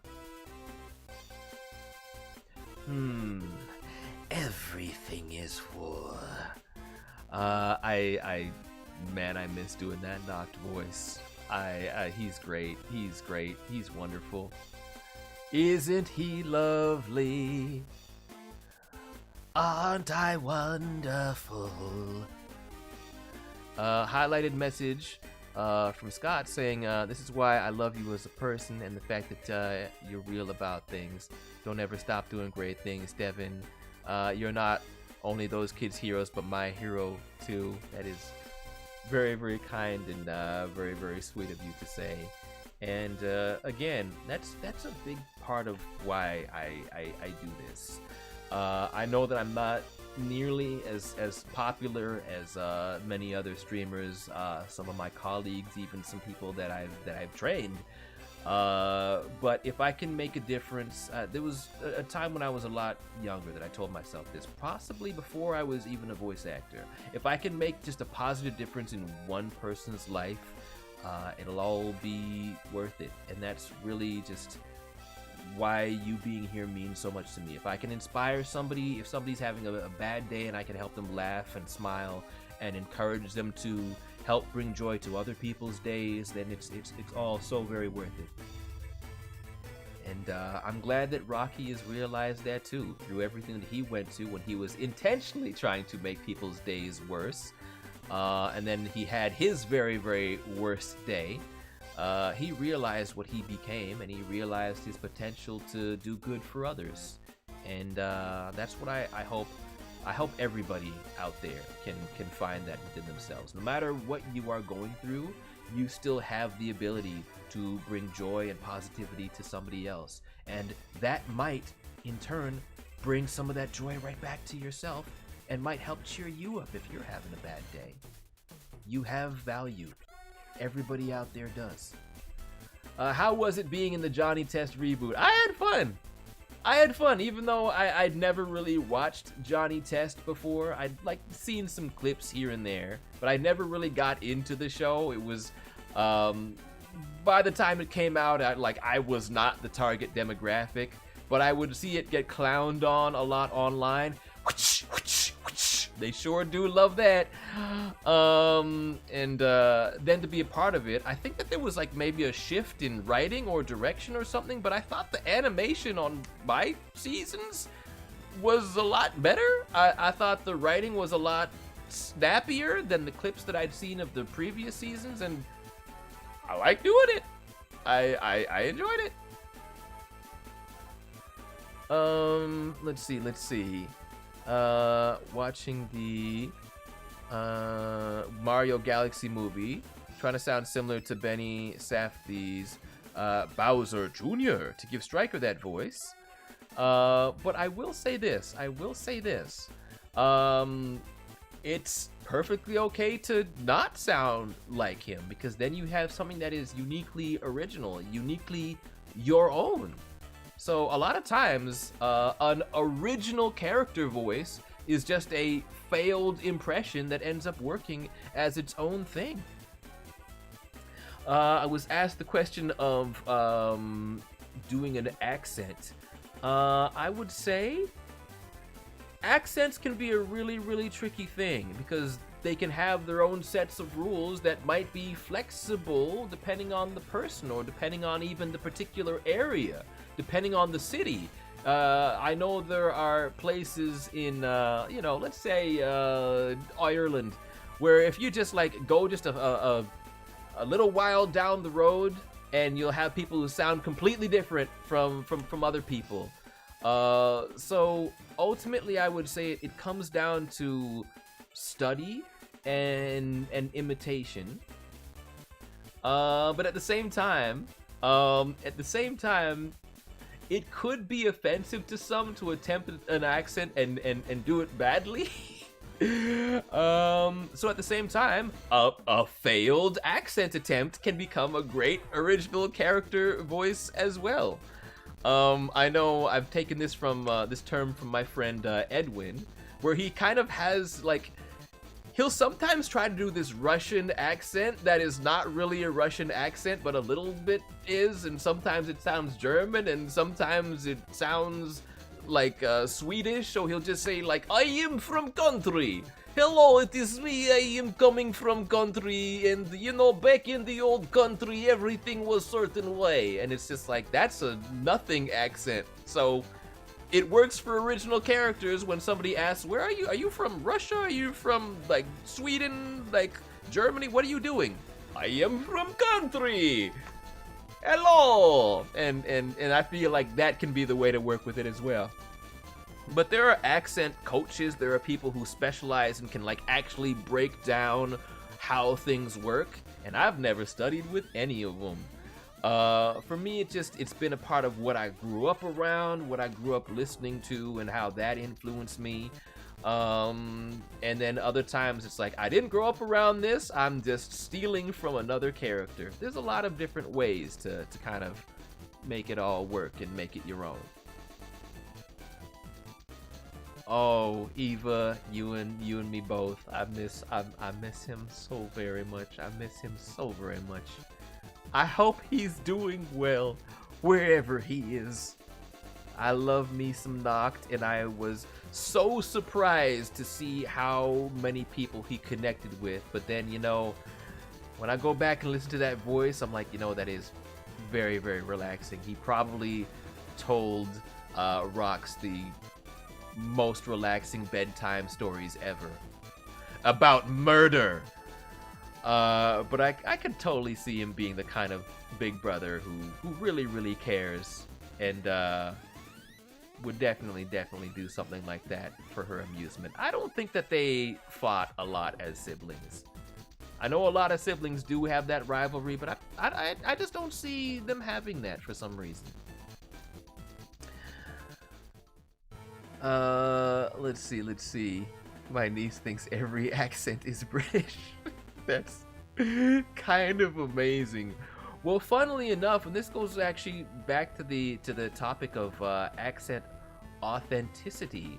When it comes to the game Dust and Elysian Tale, I did cast people oftentimes using their natural accents that aren't commonly used in a lot of indie games, especially around that time.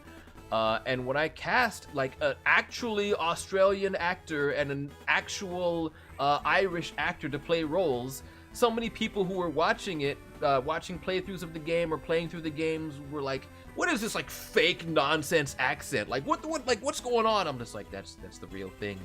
You're just not used to hearing it because you're so used to hearing fake Australian and fake Irish accents in media. So when they don't hear somebody going "Hoi-toy, Lucky Charms, fiddle-dee-dee potatoes," when they hear an actual real one, they don't recognize it as real because they don't know. But there's real things out there, and that's why I think it's great to be able to cast authentic when you can, because then you're educating people on what the real thing is. Miss Manxie, thanks so much for stopping by. As always, appreciate that, and I appreciate you. When it comes to accents, which are you best at? I'm not gonna go out here and say, like, I do have an Australian friend that I've taken a lot from. So I'll be able to say, "You still coming over this Ovo? Where's me Centrelink? I haven't got me Centrelink." And so that's why I haven't bought any durries yet. I haven't gone over to the servo. So I've got at least I feel like I've got some bogan Australian accent down. But as far as ones that are kind of more culturally relevant to me, I would say that I have I have my Southern U.S. dialect kind of in there because it's just kind of baked into how I grew up anyways. My father spent a lot of time in Tulsa, Oklahoma, and I just grew up hearing this a lot on TV. So even though I don't live in an area where a lot of people speak like this, it's just kind of become part of me. And I would say, me got me generic Caribbean thing of mix mash of all these different islands, which is also part of my culture. So when I go to the roti shop or when I go to the barber shop, me hear a lot of people speak like this. And even though that's more of a Trinidad Jamaican accent, and that's not where my parents are from, it's still like enough to make Caribbean people say, "I cannot tell which island you are from, but you are definitely one of us." And I'm like, I'll take it. I can work with that. Let's see. Is there one Pizza Cats episode where you would change the plot? I don't know. I don't know. That's a very, very good question. It's hard for me to think of much that I would change about the series other than giving me more of it. I would like to see, Walkie Talkie I thought was a great villain. There are some robots that I wish they rebuilt and brought back. Walkie Talkie is one of them. Fingers the Sneak Thief, who was basically just a Lupin the Third reference. I wish that they brought him back. He was great. Yeah, that's most of what I can think of. I would like more Bad Bird and Princess Vi centric episodes. I wish that Princess Vi's mother showed up more as well. Maybe more episodes focusing on Guido too. He only got like one episode focused on just him. More Carla and Bad Bird. Yeah. I would like at least one story that takes place like after Bad Bird switches over to like being the good guy and reconnects with Carla. But at the same time, it made sense to end it there. We got a nice, lovely storybook ending for him. Have I seen the Ghost Stories dub? Yes, I have actually. I think it's some of it is just like, oh gosh, I can't believe you said that, and that does not hold up very well today in certain lines. But I thought that it was still very, very well done for what it was and what it was trying to do. I thought the cast was phenomenal, and there's a lot of it that I think is genuinely very clever. I love that the black cat in that is not the same actor, but sounds a lot like Salem, Nick Bakay from Sabrina the Teenage Witch, go me. From Sabrina the Teenage Witch, who also voiced Norbert in Angry Beavers. Hey, Daggy, my guy. I love Norbert in Angry Beavers. He's fantastic. NP Knight, thank you so much for dropping by. Always a pleasure to have you here. Queen AG says, sometimes my Latin accent comes out at random times. I end up saying words weird. Has that ever happened to you? Yes! Actually, yes. This was so great and so hilarious. One time when I was hanging out with Michael Johnston, and he wanted to introduce me to one of his friends from Colombia. And being from Colombia, he had a very, very thick Colombian accent. And as he starts talking to me, I just immediately start talking in my Caribbean accent like this. I'm just like, oh yeah, man. It's nice to meet you. And you know, my name is Devon. And then Michael's like, why are you talking like that? I was like, what did I do? Oh no, I did it. I did the automatic code switching. I heard, so this guy was not talking to me in Caribbean, but his accent felt so adjacent to my Caribbean dialect that I just kind of started talking in it without even realizing it. And this is what I will do. This is what I do without even thinking. To me, it's kind of like a survival, just kind of like chameleon instinct that's just baked into the way my brain works. So I will change the way that I'm talking just based upon who I am around. Like if I am talking to let's say a friendly police officer, I am definitely not going to be going into my more kind of like hood, more southern dialect. I'll just be like, hello sir, isn't it a lovely day? I am just a non-threatening African American man, and it's a pleasure to meet you, sir. I'm gonna be talking like that. That is just like my brain. I don't even need to flip a switch. That's just what I do. That's just what I do. And then, you know, when I'm on the basketball court, my dialect comes out even more. I lean much more into that sort of thing. And then again, when I hear an accent that is an island accent, or at least reminds me of an island accent, and I just start talking like this. So sometimes I don't even think about it. And when I'm around friends who don't know about that, they're just like, what are you doing? I'm like, what did I do? What did I do? We have another highlighted message. There's actually a short animation somebody made a few years ago where Sonic uses sign language to communicate with a deaf Mobian. That sounds vaguely familiar to me. I gotta look that up. That actually, okay, I feel like I've seen that before. And that's great. That is fantastic. Also, I appreciate y'all reminding me of the highlighted messages. Grandma was born in Trinidad. Very, very nice. Yeah, I know a number of people from Trinidad and Tobago. Specifically about their dialect, I think is usually much more musical and upbeat than the Jamaican accent particularly is. Do I speak any other languages? Not really. So I had to learn French in school. I want to say going into, was it maybe grade 9 or grade 10? French is mandatory, but ma français est pour les bébés. My French is for babies. To the point where if you put written French in front of me, I might be able to understand like 15% of it. But if somebody is actually speaking French to me, I've realized this the first time I met a French-speaking person. I'm like, I don't know anything you're saying. Like, I know nothing that you're saying at all. And then this was really, really funny. And then, like, I can maybe speak some basic French to say, like, once again, like baby sentences of, like, asking basic things. Je suis un acteur dans la télévision. Ma voix est sur les dessins animés. That's like, I'm an actor on the TV. My voice is on the cartoons. Good job, Devin. Good job.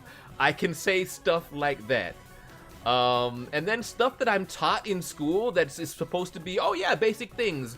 Je m'appelle Devin. My name is Devin. When I said that to a French guy, he was like, oh, français, français, je m'appelle. He was like laughing at me. And I'm just like, isn't that what you're supposed to say? No, that's how you say, my name is Devin. Nobody talks like that. It's just like, I'm Devin. So what I was taught in school is still like, that's not how people actually talk. Yeah. So I would go as far as to say I don't speak other languages. I'd like to learn some though. I would like to learn. I would like to learn Japanese, I'd like to learn Spanish, and I'd like to learn French. And right now, my understanding of all of those is bad. Is quite bad.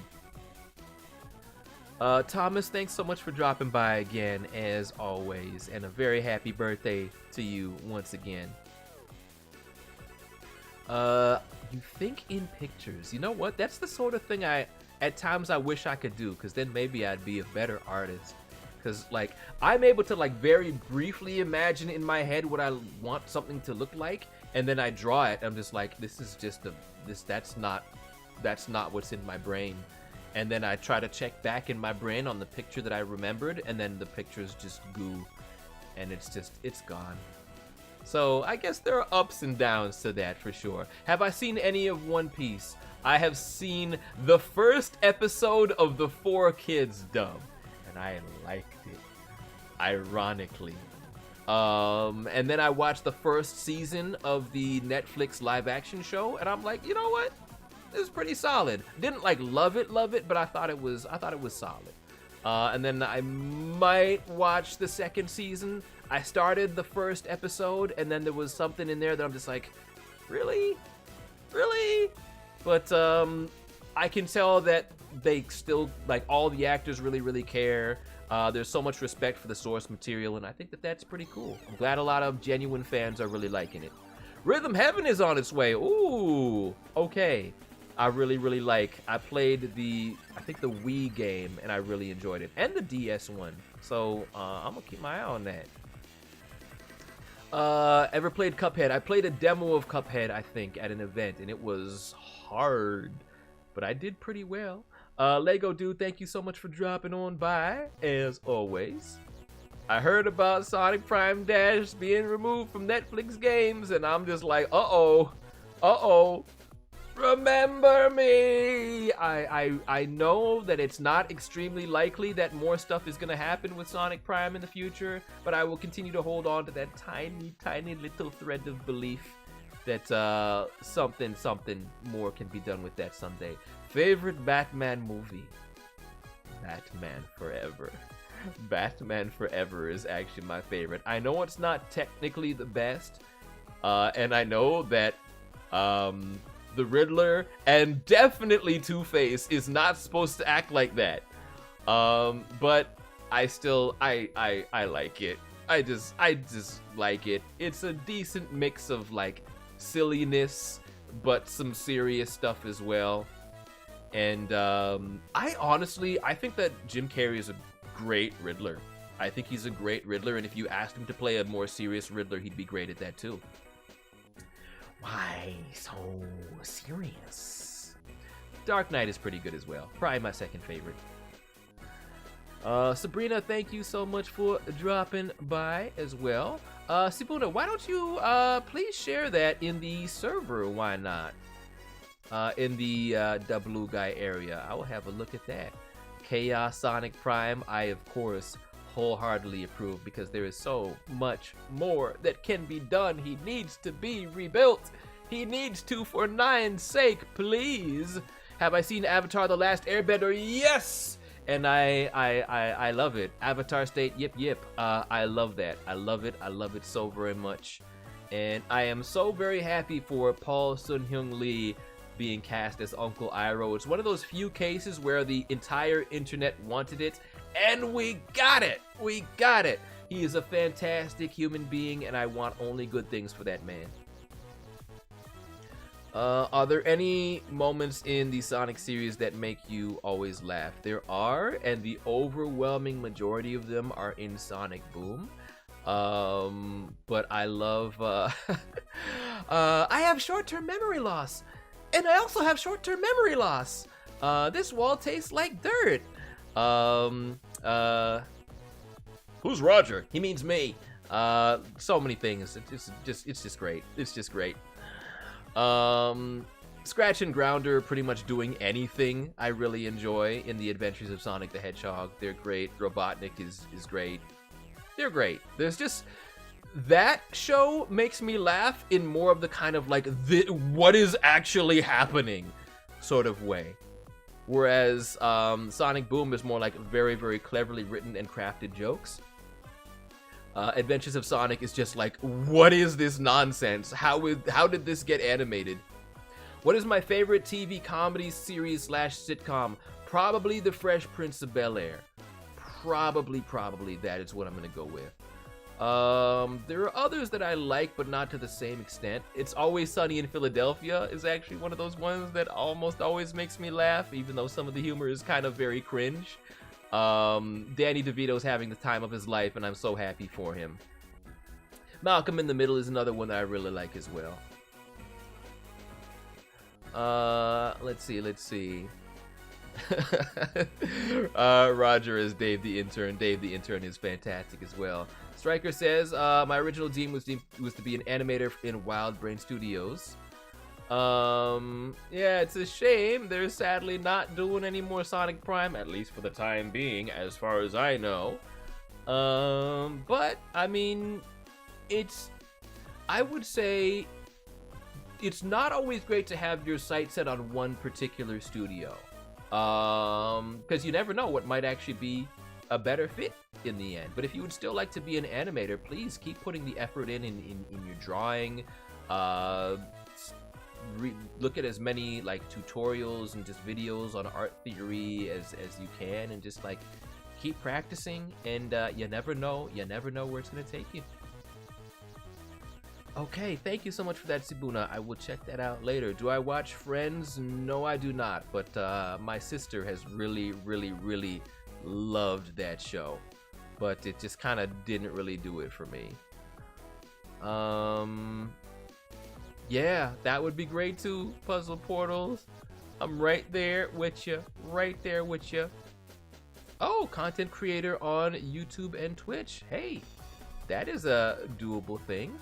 And it's one of those things that really anybody can just kind of go and do. Right on. Oh, that Knuckles line. Knuckles, that's prison. Oh, so good. So good. The writing was just absolutely on point. I really wish those same writers got to write for Sonic Prime. That would have been cool. And I've had some chats with, I can't remember this dude's name right now, but one of the head writers on Sonic Boom. I had some chats with him, and he wrote for Transformers BotBots, and he wrote some of my favorite episodes. Have I seen The Office? A little bit, but I didn't get super into that one either. There's some scenes that I enjoy, though. None that are immediately coming to mind for me. The IT Crowd is also a very, very vastly underrated show, where we have Richard name I can't pronounce. But he does a lot of movies, and he plays the role of Maurice Moss in that show. And he's very, very hilariously nerdy, and I like everything that he does there. Oh, there's also another show that he's in. Him and Matt Berry, before the IT Crowd, they were in a show called Garth Marenghi's Dark Place, and it's a very, very ridiculous British comedy, but it's not presented as a comedy. It's presented more as like a biographical retelling of the making of this show by this author who is a fictitious author, and he's like self-inserts himself as this like genius, like brilliant guy who's good at everything, and it's so bad but so good. Do I hope to star in a Transformers project? Technically, I kind of already have. Alan Denton, that's the one I talked to. Yes, they both wrote for BotBots and Sonic Boom, and I wish they got to write for Sonic Prime. But they're fantastic. Yeah, I mean, here's the thing about me and thinking of being in projects. I don't normally have projects where I'm like, oh, I hope to be in this one day, because you kind of never know if that'll happen or not. I was already at peace with the idea of that never happening. I never thought that I'd be in a Sonic thing ever. And then sometimes somebody ends up on what they think is a dream project, but it ends up not being something that they enjoy. So I'm just kind of like, you know, you never know what's gonna happen. But Transformers BotBots, I got to play several Transformers that have never had voices before, and I got to make them my own, and I had a great time with that. Richard Iode, I think that's how you say it. And Matt Berry, are they both confirmed to be in Sonic Movie 4, or is that just like fan speculation? But either way, if they are, great, because I think they're both great, hilarious actors. Watch comedies like Friends, Everybody Loves Raymond, George Lopez, Modern Family, and stuff like that. Okay, right on. I have watched a little bit of Everybody Loves Raymond. I wouldn't say it's one of my favorites, but I enjoyed it. I did enjoy it. Yes, that's the guy. That's the Richard guy with the name that I've never been able. Ayoade. I've never been able to say it, but he is a very hilarious actor. I remember one of my favorite lines he had on the IT Crowd, where he started a fire. Or a fire started in his office, and he didn't know like what to do, because they changed the number that you call in case of emergency. In the show, the number for a fire was like 089199982349. There was like a whole jingle and everything, and then he couldn't remember it, and so he's like, oh, what do I do? And so he's like, I know, and he goes to like firedepartment.uk.gov. Subject: fire. Please come. No, that's too formal. And then he just types an email. I'm writing to inform you of a fire that has broken out, and because he's just such a weird, kind of nerdy, ridiculous guy, and it's just like, it's great. He's great. He's wonderful. The writing on that show was top notch. Y2J, thank you so very much for dropping on by. Rocky didn't tell me he wants a new PC. Well, I'm not gonna buy it for him. Oh, he's got my credit card number, doesn't he? I might have to get a new credit card. Okay. Well, thank you for informing me of that. You know, maybe he'll find one in the dumpster somewhere. I've seen a little bit of Everybody Hates Chris. Not a whole lot of it. Not a whole lot of that, surprisingly. But Terry Crews is great. There's the dude who played Chris, Tyler something, I think. He's great as well. I liked the Bernie Mac show. That's one I watched a whole lot of around that time. Let's see. What was my favorite stage? I've never played Parappa the Rapper, but I always thought that game was really, really cool. It's one of those things that made me want a PlayStation, but I did not have one around that time. Any of the people who did work for BotBot say anything about more BotBots coming soon? All I can tell you is we really want to do more. All of us want to do more. Doc Wyatt and Kevin Burke, who are the head writers on Ninjago Dragons Rising, they love BotBots. They are amazed that it got to get made in the first place because Hasbro, basically the heads of production, green lighting and everything, they had changed to a new regime. And basically the new regime was like, wow, if we had come in... Tamari, thanks to you for coming in with the raid. Very appreciate that. Hope you had a wonderful stream. What were you streaming and how did it go? Just talking about the show Transformers BotBots, where I voiced these 4 characters. And yeah, the head writers were basically told by the new regime at Hasbro, like the previous regime that greenlit this a few weeks before we were brought on, we wouldn't have greenlit it. So good luck making your show, but we wouldn't have approved it. So the fact that it got to get made at all is kind of a miracle. And I still hope someday, somehow, we get to do more. I'm looking for Stryker Jr. and I don't. Okay, if he is here, he's being very, very sneaky and very, very stealthy. Have I played Fire Emblem? I've played a little bit, I think, of one of the Game Boy Advance ones. That's as far as I ever went. I guess I don't like the fact that the characters can die forever. That would make me very, very sad. But I'm happy to see the series doing so well, and I guess we owe it to Super Smash Bros. Melee for introducing Roy and Marth to the West in the first place. Because Nintendo was thinking about removing them from Melee altogether. That would have been a big mistake. And yes, Puzzle Portals, I am very, very tuned into the voiceover world. So yeah, that's something that I got the news of that right away, and that was very, very sad. Just clearly, she's somebody who had a lot of personal struggles, and it's a shame she wasn't able to overcome them. And I just wish for just comfort for her family and her loved ones, because I can't imagine how difficult that is. But again, she left an incredible legacy of work behind. It's not even necessarily Hasbro being mean-spirited, but sometimes this is something that a lot of companies do. They're just kind of like certain people in positions of power.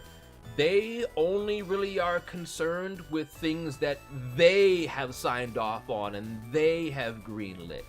And if it's done by a previous regime, then it might be just like, okay, whatever, you go make it, but we're not gonna put extra effort into it because we have our own thing that is ours. Sometimes that's just how it goes, and it's something I'm used to in the business. Have I played Smash Brothers? I've played a lot of that. I have played a whole lot of that. Yeah, I have played as Fox as my main since the Nintendo 64 game. He is very consistently my guy.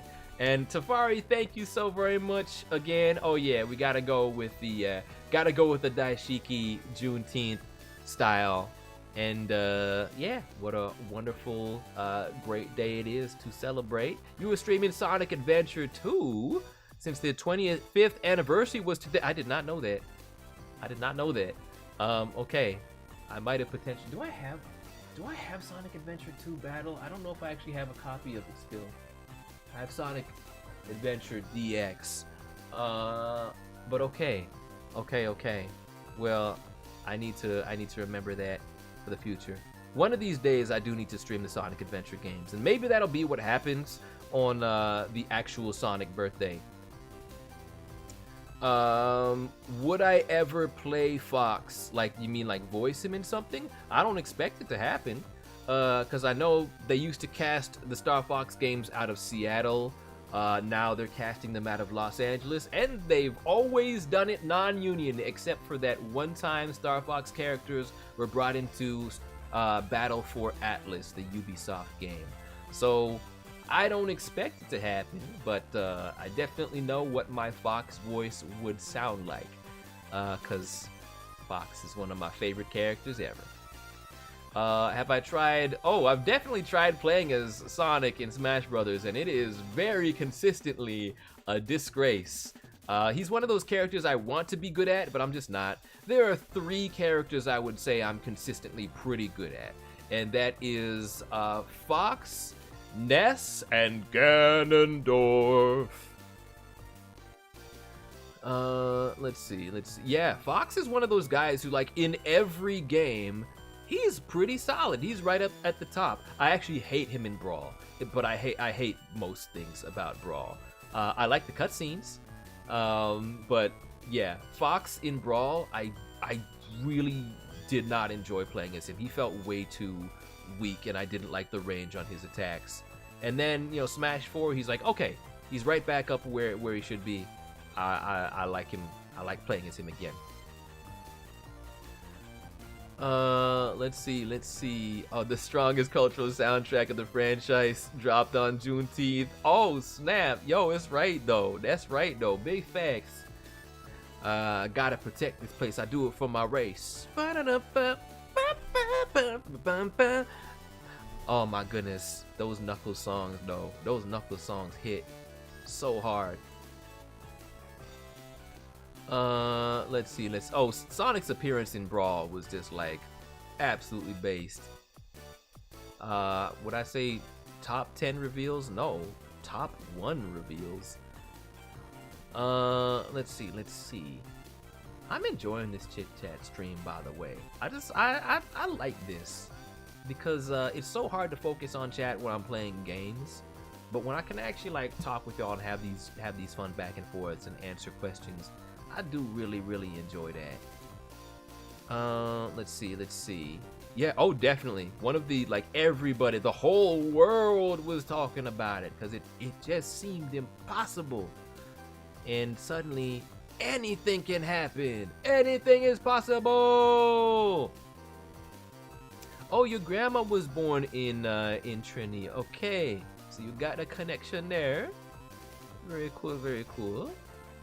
And with Scott, accents can come out when you are angry. That happens for a lot of people too. Honestly, my mom is kind of like that. My mom has the most generically Americanized and sometimes Canadianized way of speaking that sometimes has me like, oh mama, you embarrassing me in front of the barbers. She does have that. But when she gets mad at something, her Caribbean that can come out just a little bit, and I'm just like, okay, you're redeeming yourself ever so slightly. Sora being revealed was really big too. Oh, I mean, well, it helps that she's not even technically Canadian by birth. She is. She grew up more in the States, in the Caribbean, so there's that. But I guess you wouldn't be able to tell from listening to her. She's been her voice is, she's just washed in that regard, except for when she gets mad. But yeah. Unless you know what? Actually, you know what? Great way to make Canadians mad. Many of them, at least, is to insult their favorite hockey team. Fortunately for me, I don't have. Well, actually, no. I don't have a favorite hockey team. I just have a least favorite hockey team. Because it is not a sport that I tend to enjoy. But there's a team that I love to see lose, and those fans can be pretty passionately angry. I will say that much. But that's what they get.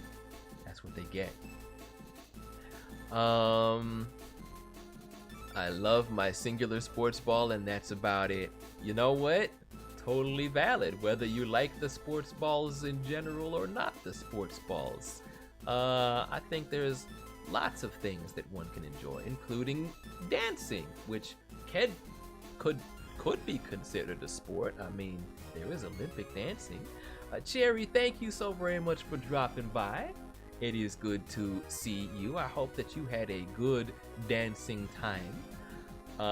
You are the dancing queen. Yes, and also thank you for the compliments on this shirt. It is a African style daishiki. And this was given to me by my friend Bill Butts, who does the voice of Albert in Honkai Star Rail. My man. And I'm wearing this today because it is June 19th, aka Juneteeth, which is the day when the last of the slaves in Texas were granted their freedom. So, you know, I'm gonna wear just, let's wear the African style thing for that purpose. Yeah, dancing is absolutely able to be considered a sport. It requires a lot of athleticism. It requires a lot of stamina and coordination to do it well. A whole lot of movement going on, and especially if you are dancing with a partner or with a group. I wonder if there's one that would be considered more difficult, if it's with a partner or with a group. I'm wondering if you have any particular thoughts on that, because I could see, you know, an upside and a downside to each. If it's with a group, then, you know, maybe one person can mess things up a little bit, but, you know, maybe you won't notice because everybody's doing stuff, so it won't be as obvious. But if it's two people, and one messes up, it could ruin everything. I'm very curious. Let's see. Oh boy, as much as I wish I could hang around longer, I do need to get to preparing for, tomorrow night. No, not tomorrow night. The day after that, which is when Sonic Birthday Dash will be occurring. And I need to get some things printed out. I need to get my outfit figured out, which I'm pretty sure is gonna be Cowboy Sonic. But we're gonna do a little bit more chit chat for at least maybe another 5 minutes or so. Let's see. Dancing alone has the advantage of nobody notices the mistake, but groups is critical. What about as a duet?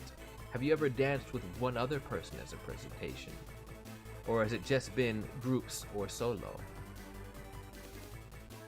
Let's see. Oh, at State of Unreal, they announced Sonic content in Fortnite. Okay, it is finally happening. It's real. It's the Unreal is now real with Sonic. Okay, well, you know what? It's about time. Am I friends with Steph Curry? You know,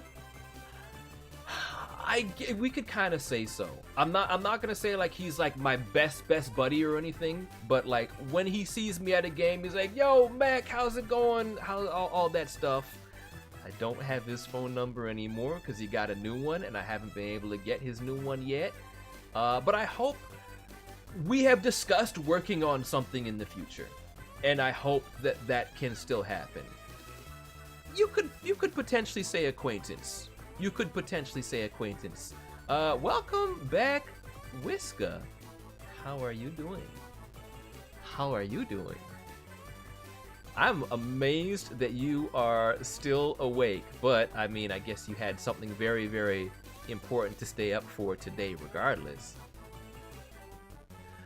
But yeah, Steph Curry, I will always root for him, because when I tell my friends, like people who were closer friends with him when we were in school together, when we were teammates, they rooted against him in favor of the Toronto Raptors. And I'm like, these dudes don't know you. They're just a bunch of hired mercenaries wearing a Toronto shirt. This dude is actually your friend. What are you doing? You used to play video games. You played golf with him. What are you doing? I don't get it. But that's why I've reached a state of just like, you know what? Why cheer for a team just because they wear a city name on their shirt? I'm like, I want to like the people. I want to maybe like particularly the way that they play the sport or the way they live their everyday lives. That's what I kind of rock with now when it comes to sports teams in general. I'm much more interested in cheering for a player because I happen to like the way they are. Let's see. Do I think Big Cheese in Samurai Pizza Cats is a rat or a kitsune? You know, it all depends on your point of view. Personally though, I think that he's a fox who thinks that he's a rat and has a whole family of of foxes who also think that they are rats. That's what I'm going with. He doesn't know better. Let's see. Do I like TMNT? I would not say I'm a huge TMNT fan. But I like Donnie. Donnie is the one that I relate to the most. And I have two favorite movies. I really like Turtles Forever. I think it's great. I think it's hilarious, and I enjoyed it. And I like Turtles 3, Turtles in Time, the one that most people hate.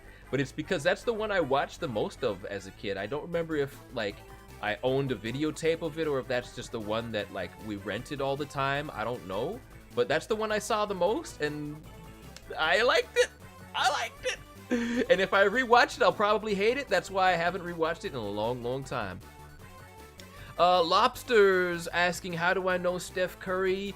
From 24 years ago. We were both in 8th grade together and played on our very poor, cheap private school's basketball team. And basically just pass the ball to the Curry brother and win. That was our strategy, and it worked for 16 games in a row. Yeah, we didn't just have one Curry. We had the whole Curry family. We had the little brother Seth Curry, who was 3 years younger but still played on our team in a jersey that didn't fit him, and the littler sister Sidel Curry.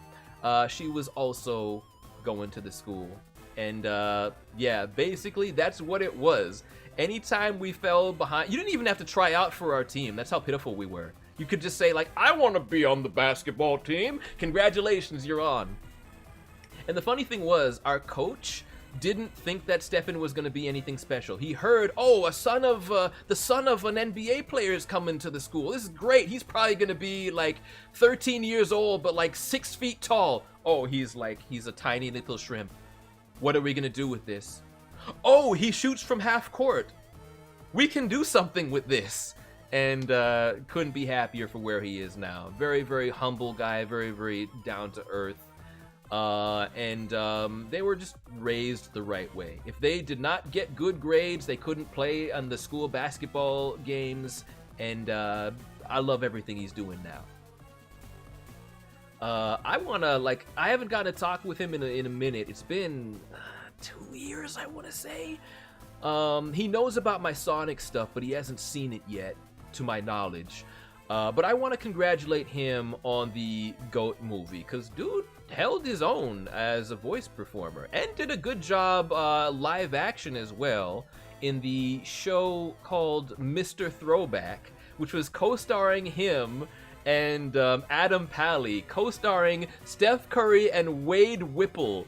Did a comedy show together, and they were both great. I enjoyed him way more in that show than I enjoyed him as Wade in the Sonic movies. I thought it was phenomenal.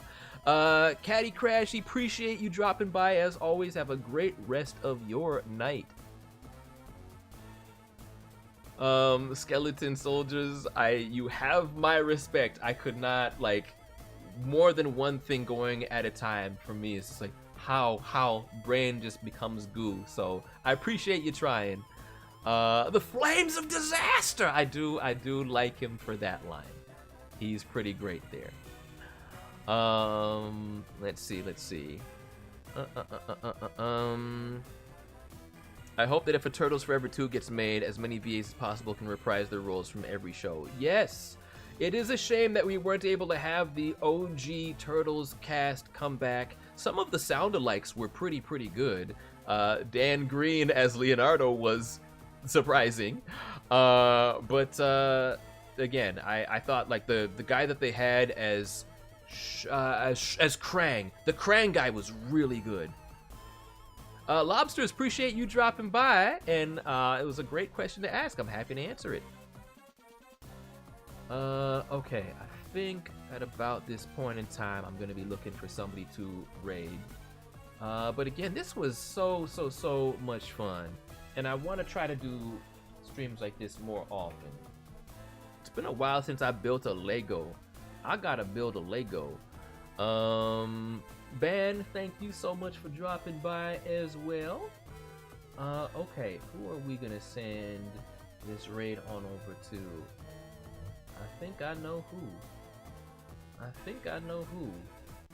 Yeah. Because I want to keep things wholesome over here. So we're going to raid somebody that I know for sure is a wholesome streamer. Somebody who was just here a little bit earlier ago. We are going to be sending this raid over to Dojami, who is a artist as well as a voicey performer and singer. And I'm just gonna double check and see if I have any more highlighted messages that I might have missed. Yeah,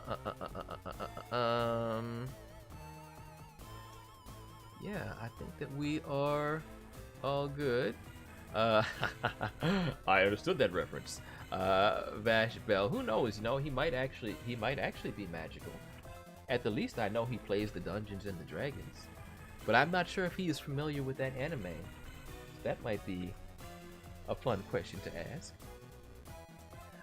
If Dojami is also possessing the powers of magical Doremi. Alrighty, with all that said, my goodness, Sonic Adventure 2 is on Steam. $10 on the Xbox store. Well, I definitely know the Steam version won't be played because me and PC games are consistently a problem. But either way, good to know. And a very, very good night to you, Eva. As always, oh, I have missed you. Appreciate each and every one of you dropping on by. Favorite TV shows? I'll throw a few out there real quick, Ian. Samurai Pizza Cats, Beast Wars Transformers, Transformers Animated, Malcolm in the Middle, The Fresh Prince of Bel-Air, Survivor, the one reality show that I enjoy, Star Trek The Next Generation, and Sonic Prime, Wishfart, Transformers, BotBots. There's just a few. And Pokemon Anytime Classic Team Rocket is on screen. Thank you so very much for dropping by, everybody. As always, it is a pleasure. I sadly won't be here on Sunday. Until next time, work hard, work smart, be good to others, and be good to yourself. I'll see you very, very soon. Enough.